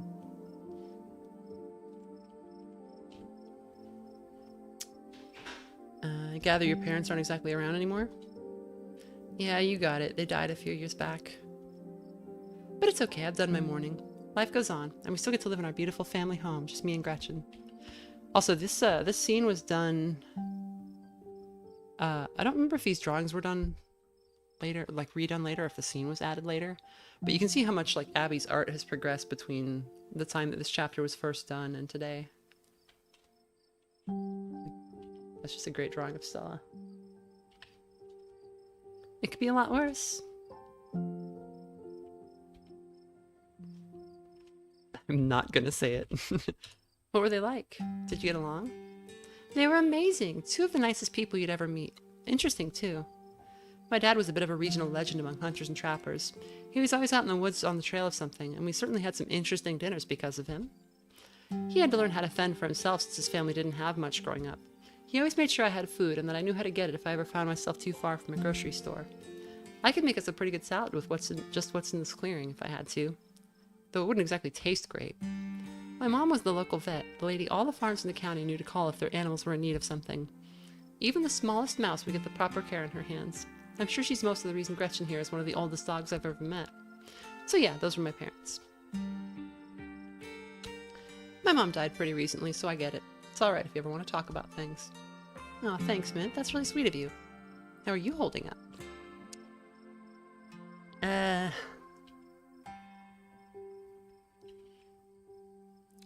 Let's see.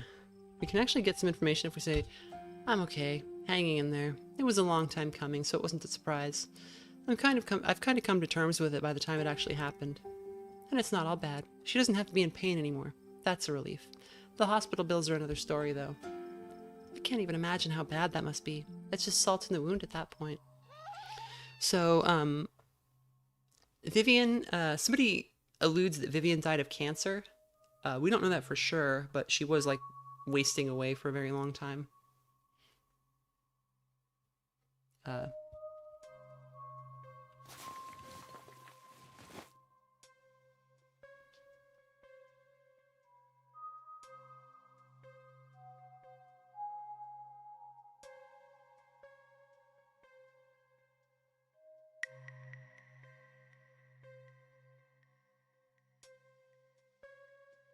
Sorry, I was just reading chat.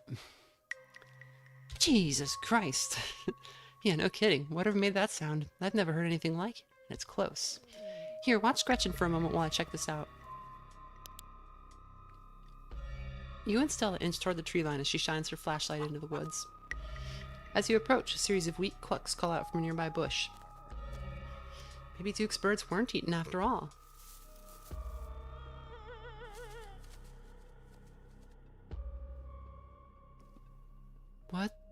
What the hell was that?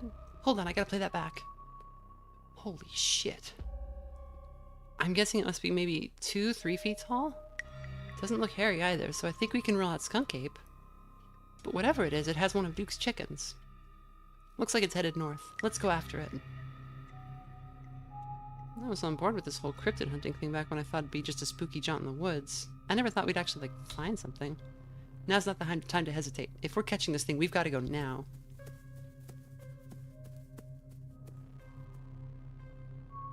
Stella sprints into the woods in pursuit, leaving you no choice but to run after her, Gretchen excitedly pulling you along by her leash.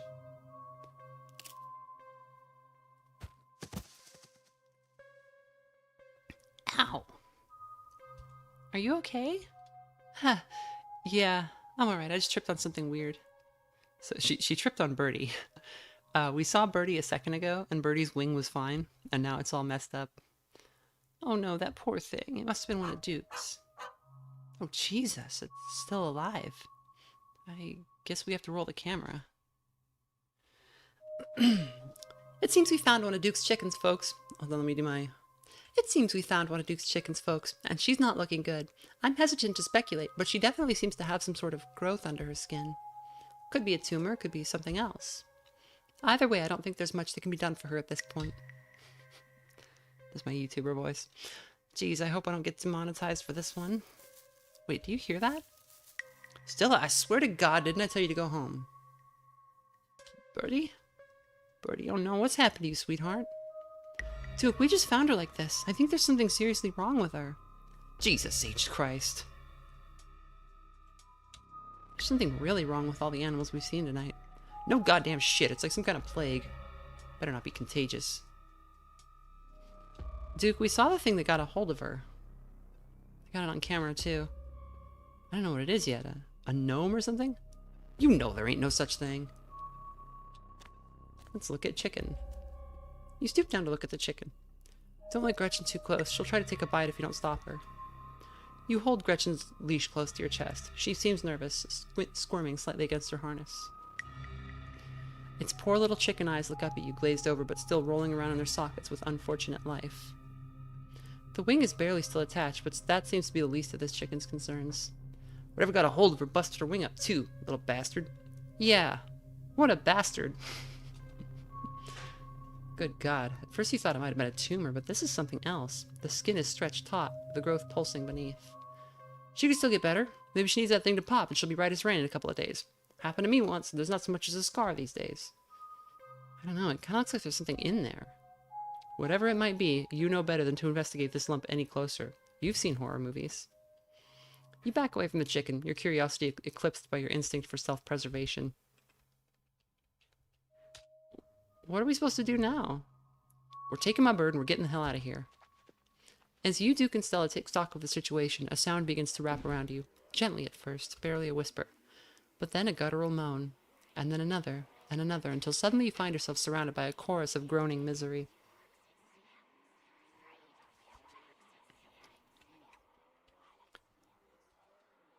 Hey, do you guys hear that? Yes, I hear that. She starts filming again. Come on, Birdie, let's get you home. As Duke scoops up the injured Birdie, the voices in the trees intensify. It's like you're suddenly surrounded.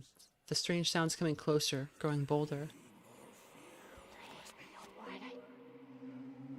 The hell is that? You feel a tightening in the leash, pulling at you from behind. Don't you step another foot closer or I'll shoot. Don't think I won't. The man hesitates and the thing steps forward, fixing what seemed to be its eyes on Birdie, tucked under Duke's arm. The leash is drawn fully taut, and then there is sudden looseness. Gretchen starts making ungodly noises, screaming and howling along with the din around you. You and Stella turn just in time to see another of the creatures slithering out from the bush, Gretchen's whines and barks reaching a fevered pitch as another creature's malformed hands grasp at her. Oh my God! What's going on over there? As Duke glances back, everything seems to happen at once. A patter of unnatural feet, and then chaos. Duke grapples with the thing as it pulls at his shotgun, pushing the barrel out of the way as it grasps for Birdie with oddly jointed limbs, while Stella stares in shocked silence, as if paused, watching as the other creature attempts to wrestle Gretchen into the darkness, her desperate cries going unheeded. So, yeah, Stella should be able to handle this, but she's frozen. Shit, get your grubby little hands off my bird. We're gonna help Duke this time. We helped Gretchen last time. You rush forward, shoving the awful thing away from Duke and Birdie. Your hands collide with smooth, doughy, unstructured flesh. It feels like you just shoved a loose bag of organs. It barely staggers back, the shove having done little more than shift the thing's attention to you. It rears back on its hind legs, its mouth opening, whispered tones sliding out alongside something sharp and unnatural. And now it lies in a heap on the ground, its malformed insides oozing out onto the dead leaves. Got him! Goddamn thing. Gretchen! You both turn just in time to see Gretchen disappear into the underbrush. Her yelps grow distant as she's dragged away. Stella wastes no time diving in after her, rushing headlong into the dark woods. Damn it, Stella! Come on, we can't lose her. The two of you chase after her, following Stella in pursuit of the thing that stole her dog. Good God, there's tons of the damn things. You and Duke push to keep pace with Stella's desperate footfalls, doing your best to ignore the sudden abundance of pale faces leering at you from the trees. The hell are they? Where are they coming from? His question is seemingly answered when you burst through the trees and into a clearing.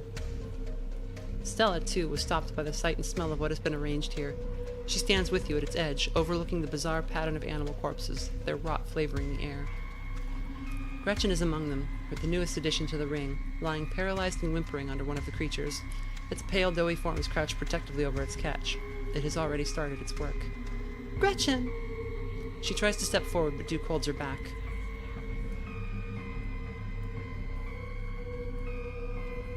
No, it'll be okay, right? She'll be fine. We just have to grab her. She'll be like Birdie soon, won't she? Figures appear at the edge of the clearing. They are surrounding you. We better get a move on one way or another. Standing around ain't doing us any favors. Duke, hand me your shotgun.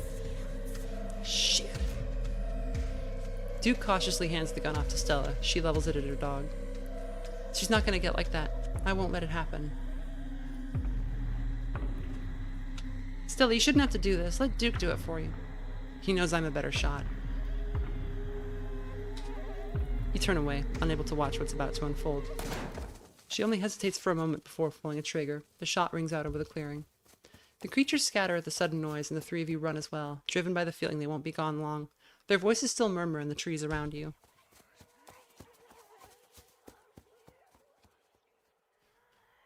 My truck's parked out on the trail. Let's get the hell out of here. Duke leads the charge back through the woods, though the creatures clearly aren't done with you. They fill the woods around the path, leaning out with grasping hands, their stares fixed on Birdie. They want Birdie, Duke. They can want what they want, but don't mean they're getting it. You make it to the road, but three of the creatures stand between you and Duke's truck. Duke, you know what they're here for. Is this what you want? Is this what you want, you sons of bitches? Fine, take her and leave us be. Duke. Now, Stella, I know you got trouble with vehicles, but I won't hear any nonsense about you walking back to town, you hear? Get in the truck. You sense the slightest bit of hesitation as Stella pauses on the path next to you. Okay.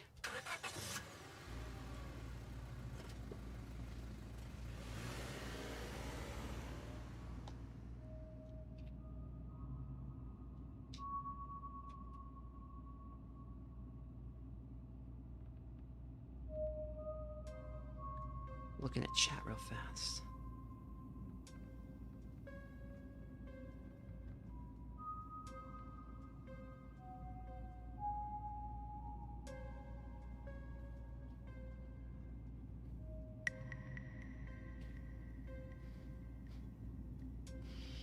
You squeeze into Duke's tiny two-seater truck, tucking your legs on either side of the gear shift.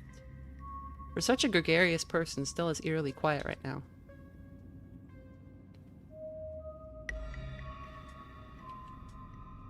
I'm so sorry about Gretchen. She doesn't respond. Give her space to grieve, Mint. There'll be plenty of time for talking when that's what she wants to do.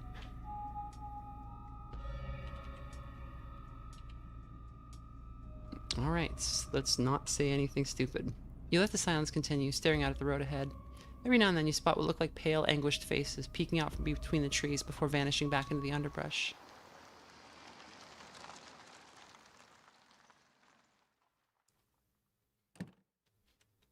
Do I have a favorite game?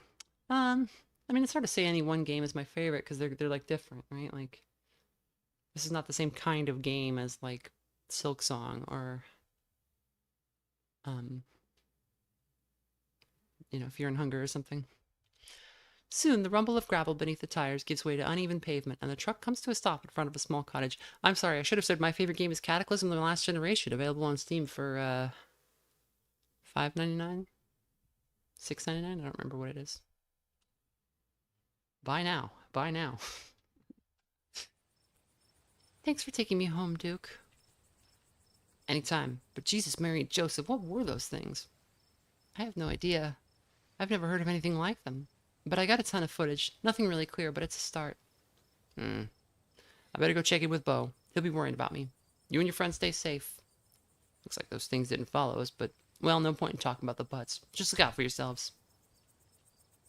Take care, Duke.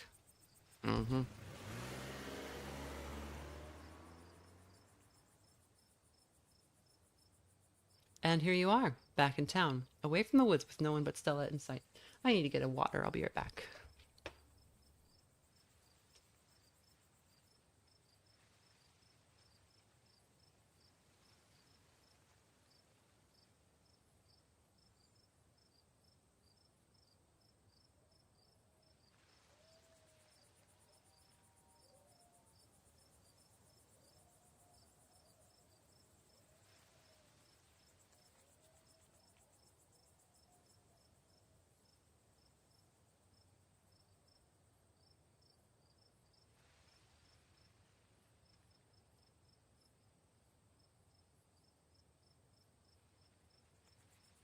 I'm going to crack open a cool, crisp water.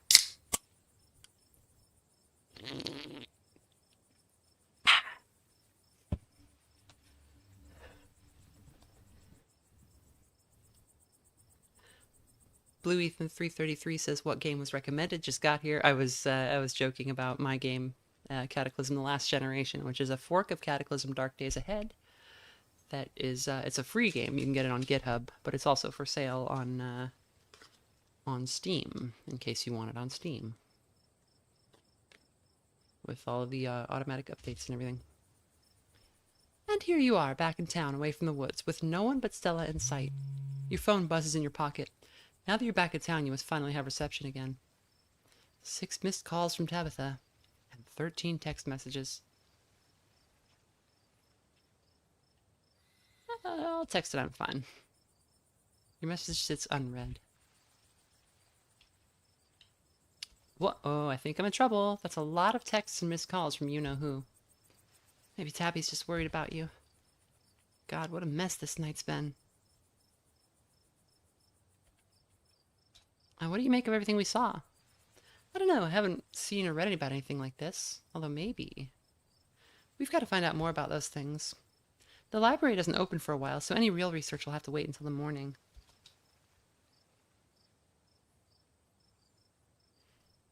That being said, there is someone in town who might have some useful information. My friend's mom.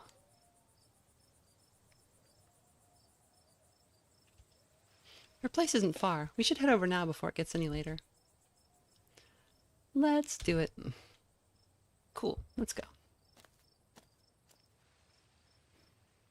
I hope she's still awake. I like this drawing of Stella. I don't know why. I always like the little, like, middle distance or like kind of far away drawings. Mint. Jesus! You and Stella turned to see a shadowy figure staring at you from across the road.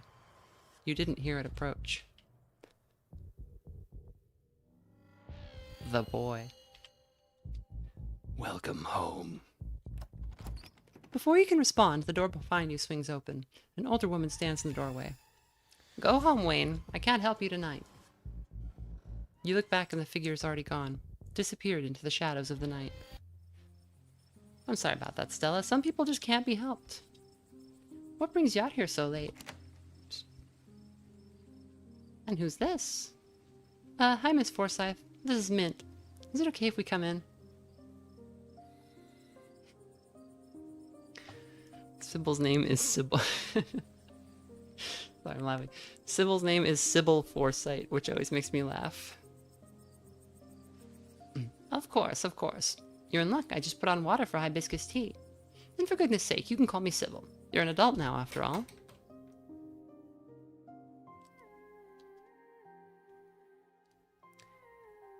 Welcome to my little nook. It's nice to finally meet you, Mint. I was sorry to hear about your mother. Vivian was such a lovely soul, and she's been sorely missed in the holler. And now poor Pearl Ann is gone as well. Do let me know if there's anything you need while you're in town. Who is that outside? Just a very sick man. You don't need to be worried about him. You knew my mom? Of course, dear. She was a good friend of mine for many years. She was such a lovely woman. And yeah, there's the... I pointed this out before, but here's Kaneeka's dad.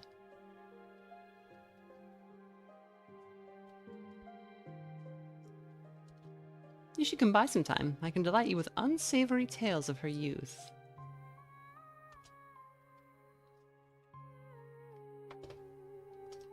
How'd you know that she died? Oh, Pearl Ann was such a chatty woman. Not much went on that I wouldn't get an earful of. Bless her heart. We need your help. Ah, yes, I suppose pleasantries can wait for another time. What's got you here so late? You seem troubled. If you have Booksmart, you can spot that she has like castor beans and stuff hanging, and like hemlock hanging up in here. You can call her out on it, and she's like, "They're just plants." You know about weird stuff, right? Unexplainable stuff? Go on. We ran into some creatures out in the woods, these things. I don't even know how to describe them. Here, I can show you. Stella pulls out her camera and turns the screen towards Sibyl. Ah, one of your little videos. Where was this? Up in the mountain to the northwest. Within the town limits? Yeah. I see. Is there a way to make the video bigger and louder if you can? I need to plug the memory card into a computer. I could go back and get mine. No need. Kaneeka should still be awake. She can lend us hers. You'd better come with, Stella. I'm sure she'll be more than willing to help a friend than her nosy... I'm sure she'll be more willing to help a friend than her nosy mother.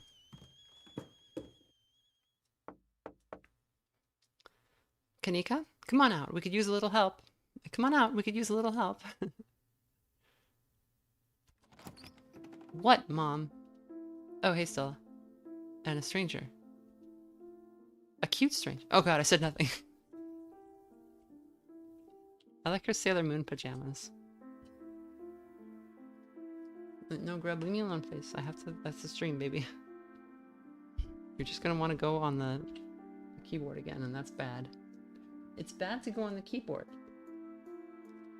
I know you think it's good because you think that what I'm doing is sitting on the keyboard, but that's not what I'm doing.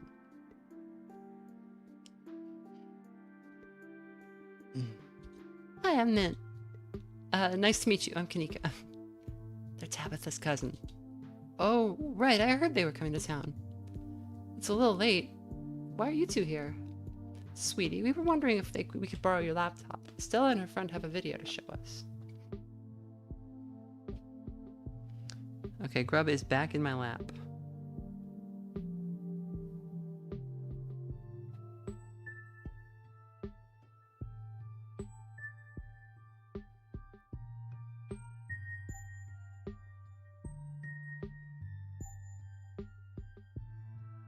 Is this the content you crave?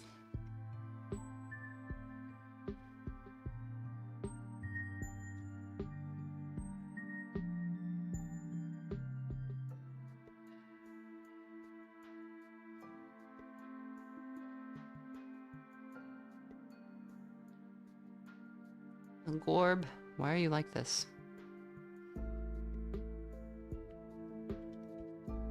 It's really important, Kaneeka. Okay. My room's a mess. I'll just bring it out here.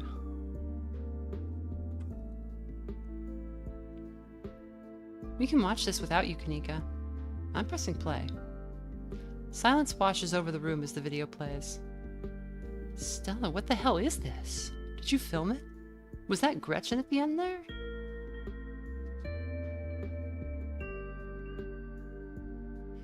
Stella, where's Gretchen?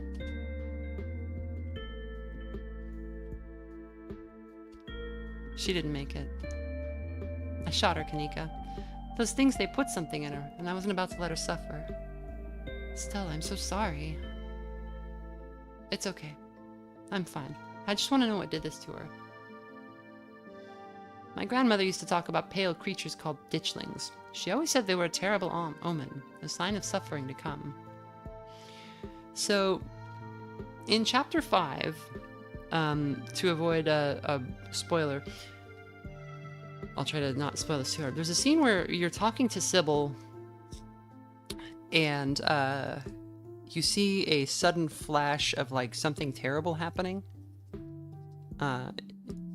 It's like a brief like one panel drawing. The creature in that drawing looks a lot like the ditchlings. So I think their origin is like not related to the other stuff that's going on. I think it's tied to what Sibyl is up to. Mom, come on. Whatever's doing this is serious. Stop scaring Stella and Mint with this taily-po crap. Kaneeka, sweetie, let your mother talk. She always said they never hurt people, despite that grisly scene in the woods. And like, yeah, Sibyl knows about these things, and they're not tied to one of the stones. Just as birds flock before a storm, the ditchlings congregate where tragedy is soon to fall. To see so many in one place... Sibyl holds her silence. Yeah, like the ditchlings, there's a bunch of weird stuff about them.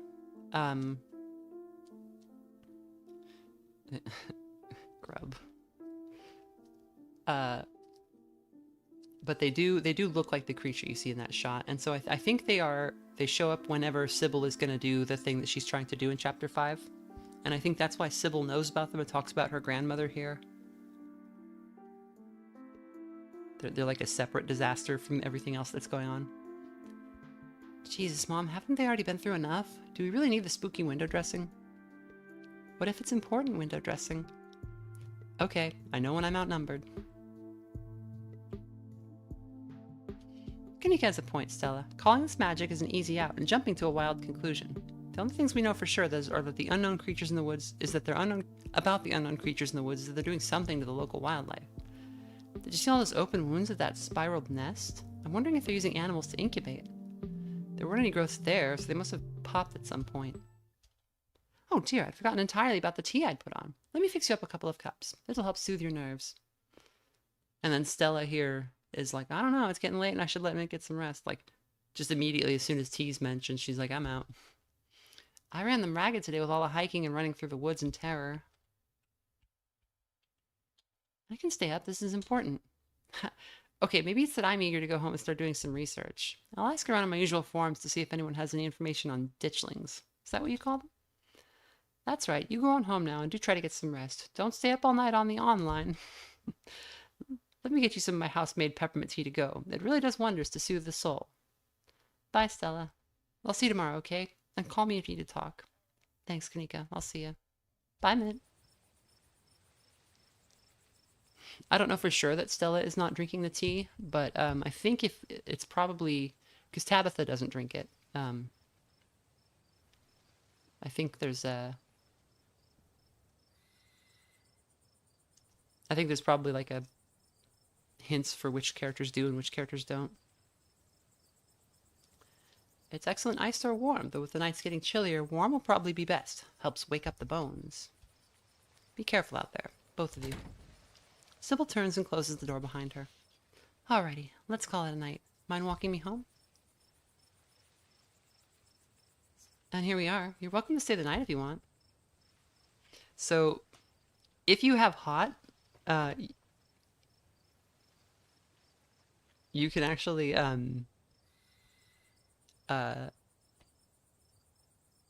like kind of kick off the relationship here and now if you're dating. Otherwise you have to wait until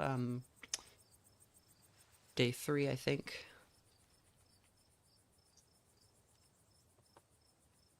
Hell yeah, sleepover. Cool. I don't think Stella knows about the tea, or if she does, it's probably, I bet her dad told her. Maybe Tabitha was like, don't drink that lady's tea. Not sure. It doesn't take long for Stella to fix up the guest room for you. While it's certainly smaller than its counterpart to the estate, it's far better cared for. Make yourself at home. Yeah, if you have hot, you can have the night. Doesn't have to end just yet.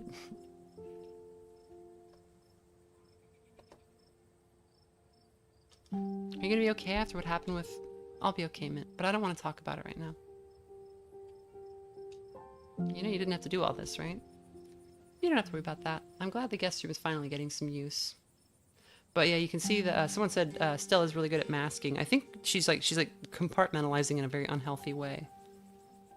Like just pretending things didn't happen, basically.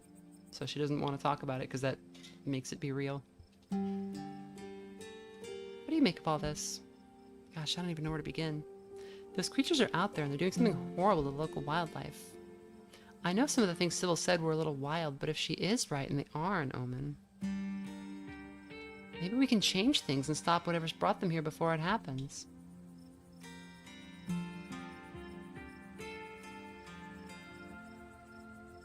It couldn't hurt to poke around town. I have the time. Agreed. Who was that guy outside of Sibyl's? There was something really off about him. Wayne? I haven't really gotten to know the guy. I think he works in the mine. Might be worth looking into him.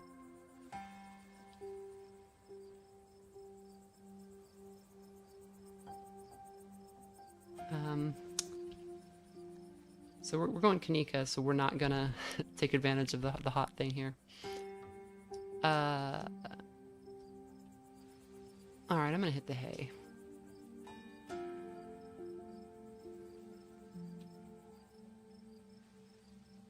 Get some rest, Mint. I'll see you in the morning.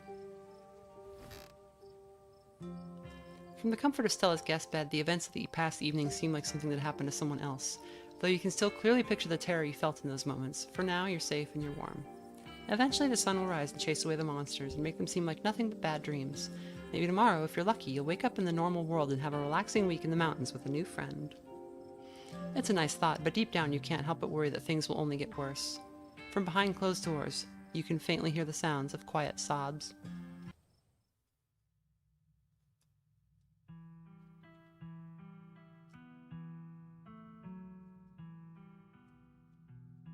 Somebody says, it feels wrong to romance Stella on a run where you save Duke. Yeah, it does.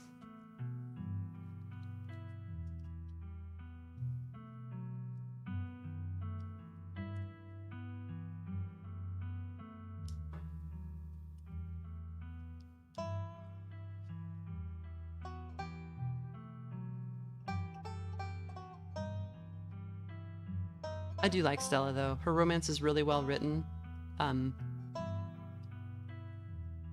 I think people are turned off by how like hard she comes on the first day, but like once you know that she's doing it on purpose, like for a reason, makes a lot more sense.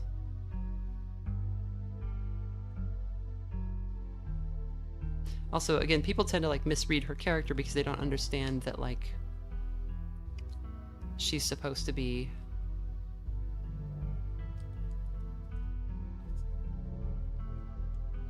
like it's written on purpose that she has the tools to solve the problems in her life and she just can't take advantage of them because of her trauma. Everyone just reads it as her being like flighty and dumb.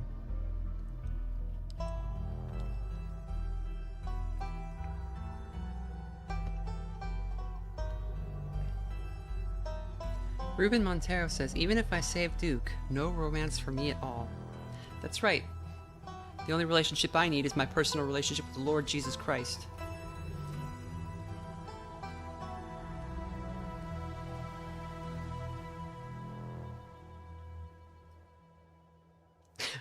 I'm not actually making... I don't mean to make fun of Christians or asexual people or aromantic people or people who just don't want to do video game romance. I just thought adopting that character for a moment would be funny. So I will save real fast. And I'm probably going to end it in a second, but this scene is very funny, so I would like to show this scene. Secret Pastor Daniel ending. You open your eyes. Oh, the first thing you see is a little pug statue. There's also a picture of her and her parents. These are the bottles from the that she found in the dump. What else we got around here? That's kind of it. Your gaze wanders across the unfamiliar room to the window in the woods beyond, as you wonder if monsters are lurking just beyond the trees, ready to pounce as soon as you leave the comfort of your new friend's family home. Oh, Ruben's a Tabitha loyalist. Okay. If you romance Kaneeka, Tabitha actually, she's the one person that Tabitha doesn't have a problem with. If you romance Reese, she's like, Reese is weird, you know? And if you do the Oscar romance, she's like, okay, the the librarian went crazy, and now you believe him. Obviously, there's problems with Stella and Wayne. You can't help but remember the sight of pale faces jeering at you as they carried Gretchen's poor little body into the underbrush. A knock at the front door. Your morbid thoughts are interrupted by a distinctly unhappy voice filtering through the house and past the closed door of your bedroom. So you can't lock in a romance with Dr. Kelly yet. You can start it, you can flirt, same with Avery, but you cannot lock in a romance, and I don't think the other characters have much to say about the flirting you can do. Mostly because they're not there for a lot of it. Where the hell is Mint? Okay, Grub, you have to go down now.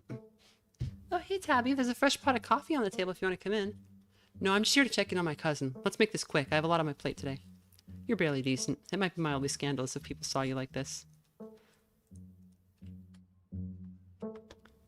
Quietly hide under your covers. Like a child terrified of the boogeyman, you pull the covers up over your head, hoping to go unnoticed by your cousin. The thought of having to talk to her after staying the night at Stella's is too much for you to handle right now. Best to give in to your base instincts and hide from the thing that makes you feel bad. Are you sure you don't want to visit for a bit? You don't have to run around being the big boss this week of all weeks. You should let yourself... I'm fine, thanks. Mint, I know you're here. Where the hell are you hiding? They're probably still asleep. Then I'm waking them up. Keep hiding. You're doing great. You stiffen and hold your breath as the doorknob turns. Yes, you're so good at hiding. You continue to hold your breath, doing your best to remain invisible. Were you hiding under the covers? Unbelievable. Put some clothes on. Morning, Mint. What exactly did the two of you get up to last night? We went up to the woods to film a video. Never mind, I don't actually want to know. What I do want to know is why on earth you decided to blow me off to spend the night with a stranger. And to think you didn't even bother to call. The nerve. Tabitha leaves in a huff, leaving you and Stella to follow her back into the living room. Look, last night was a lot, Tabby. There's something horrible in the woods, and I don't think anyone in this room wanted Mint walking up the mountain alone last night. Stella, would you mind giving me a moment alone with my cousin? And while you're at it, please stop calling me Tabby. We're not in high school anymore. Yeah, alright. Sorry, Stella. I should probably talk to Tabby in private. Tabitha in private. It would have been funny to call her Tabby there. Yep, totally understandable. Just let me know when you're all done. Thanks. You've been in this town for less than a day and my stress is already through the roof. I mean, I get it. Stella got you all worked up last night and you were too scared to walk home. Sure, whatever. That checks out. But I don't care if those words are chock full of ghouls and ghosties. You had me worried sick. From now on, you're back at the estate by bedtime. No more impromptu sleepovers. You're just jealous of my game. She does not take that well. Stella's right, though. There's actually something out there. I saw it with my own two eyes. We have footage. Oh, for goodness sake, don't let Stella get under your skin. Even if there was truth to that, it's all the more reason to be back at the estate before it gets dark. You get the sense that Tabitha isn't entirely unconvinced by your story. I'm leaving. I already lost a good chunk of my workday coming down here. I expect to see you back at the estate tonight. You hear Stella's voice call out from another room. Wait, Tabby, let me know if you're free sometime, okay? Tabitha sighs. You're relentless. We'll see, but don't get your hopes up. Hey, you good? Sorry about Tabby. She totally blindsided me.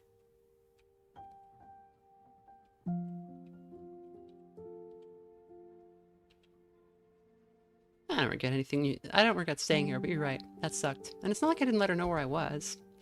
Last night was a lot. I don't think anyone can blame me for crashing here. Tabby just doesn't get what we went through. Who could, honestly? Who knows what would have happened if you'd gone back last night. Anyway, sorry for that rude awakening. I've been up for a little while, but I was hoping to let you get a little extra sleep. But you're up now, and we've got a full day ahead of us if we're going to get to the bottom of this. You sure you don't just want to hang out here all day? Okay, I think I'm going to end the stream there.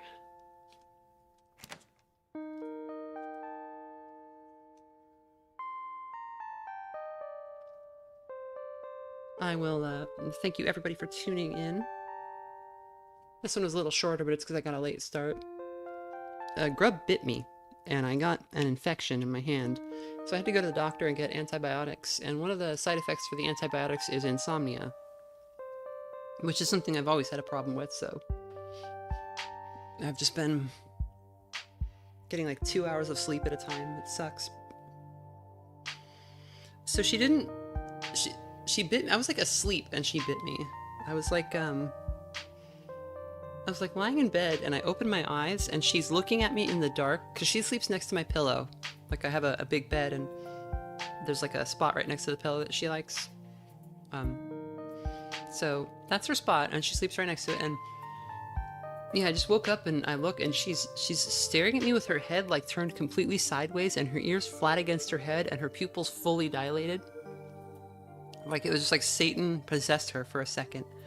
And, you know, I was like, baby, what's wrong? And she just bites me and runs away. And she broke the skin. And cat bites can be really, really bad. So it started getting red and inflamed. And I was like, had to go to the doctor and get amoxicillin.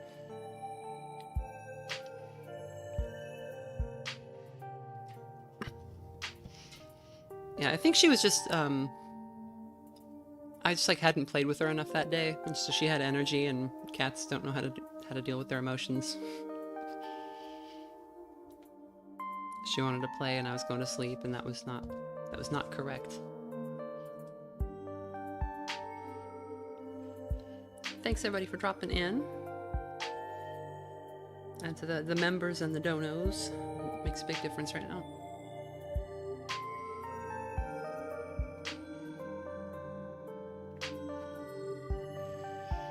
I embrace the IBC cream soda, chocolate chunk banana ice cream, and mac and cheese, hence the Tabitha loyalist through and through.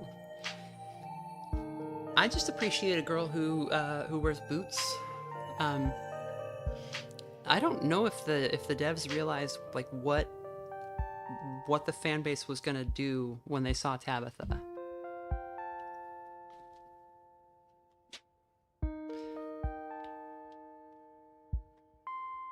Like they wrote her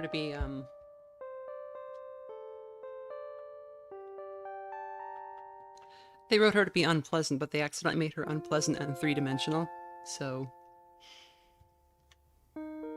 also a certain percentage of the audience loves it when girls are mean to them, I guess.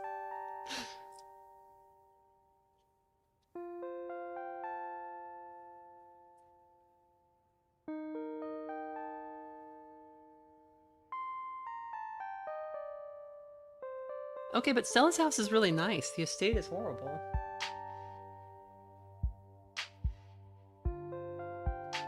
Go get out. Okay. Let me...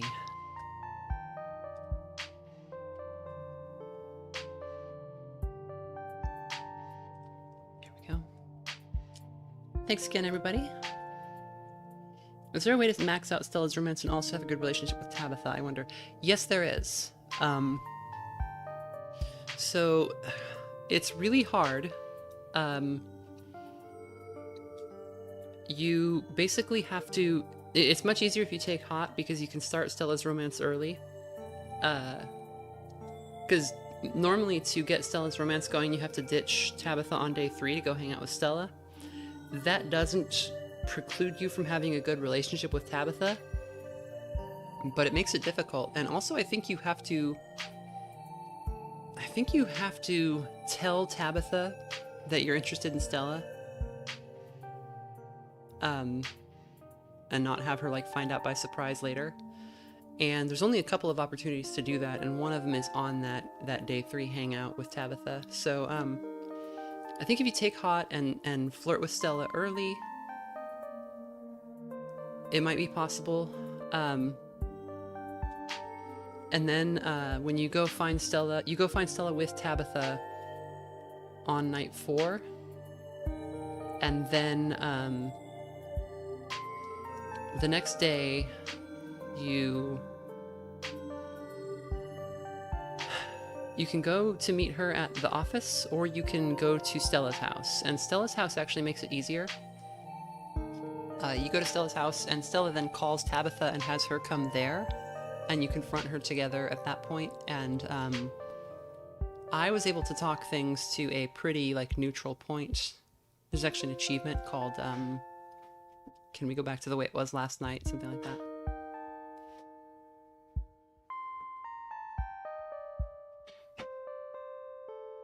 But I think that's one of the harder needles to thread in the game.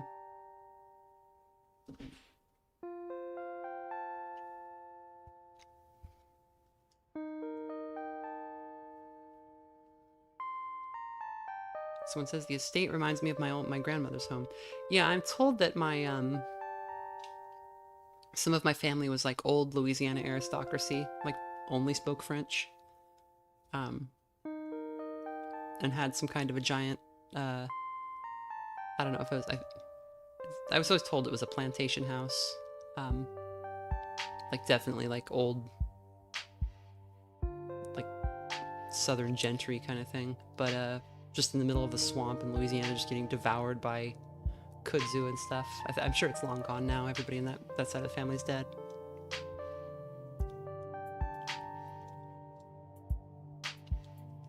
But It is interesting. I wish I could have seen it at least.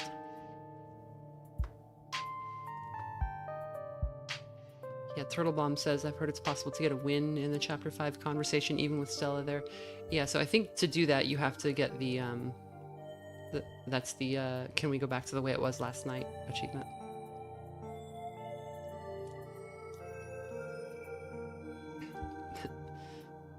Sterling says, yeah, mine's an old plantation home with all the history that comes with that. Yeah, so, the other side of the family fought in the Union Army, so I had like a, half the family on either side of the Civil War. It's pretty good.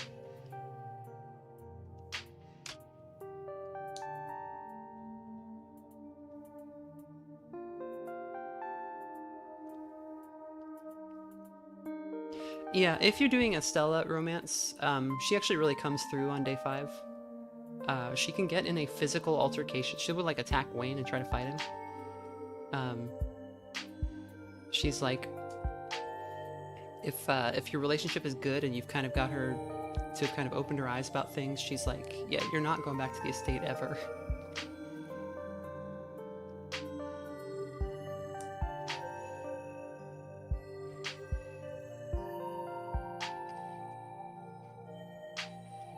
Lobo Vermelho says, big shame, kudzu devoured old ass decrepit manor sounds rad. It does sound rad. I have some idea where it is. I think I could track it down. But I don't know if it's been demolished or what. For all I know, maybe somebody else's family's living in it now.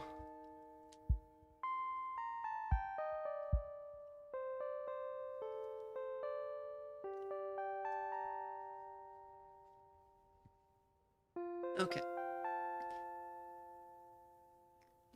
Kind of a long shot, but I'm trying to move a drill press out of a basement in Cataclysm and can't move it up the stairs. Fruit, are you able to deconstruct the drill press, which like takes it down? I think you might be able to do that, and then you can just carry it. It turns into an item. You can carry it upstairs.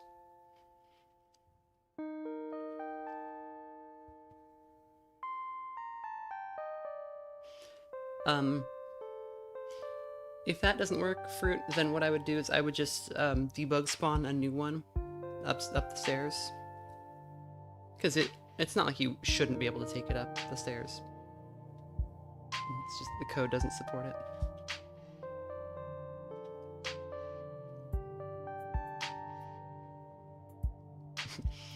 I'd give anything for your channel to become half and half game analysis and half urbex of haunted ass abandoned manors. There's not really a lot of abandoned manors where I live now. I don't live in the south. Might be fun though, might be fun living in the south. I just don't like driving. Also, I'm gay. Alright. Bye-bye, y'all.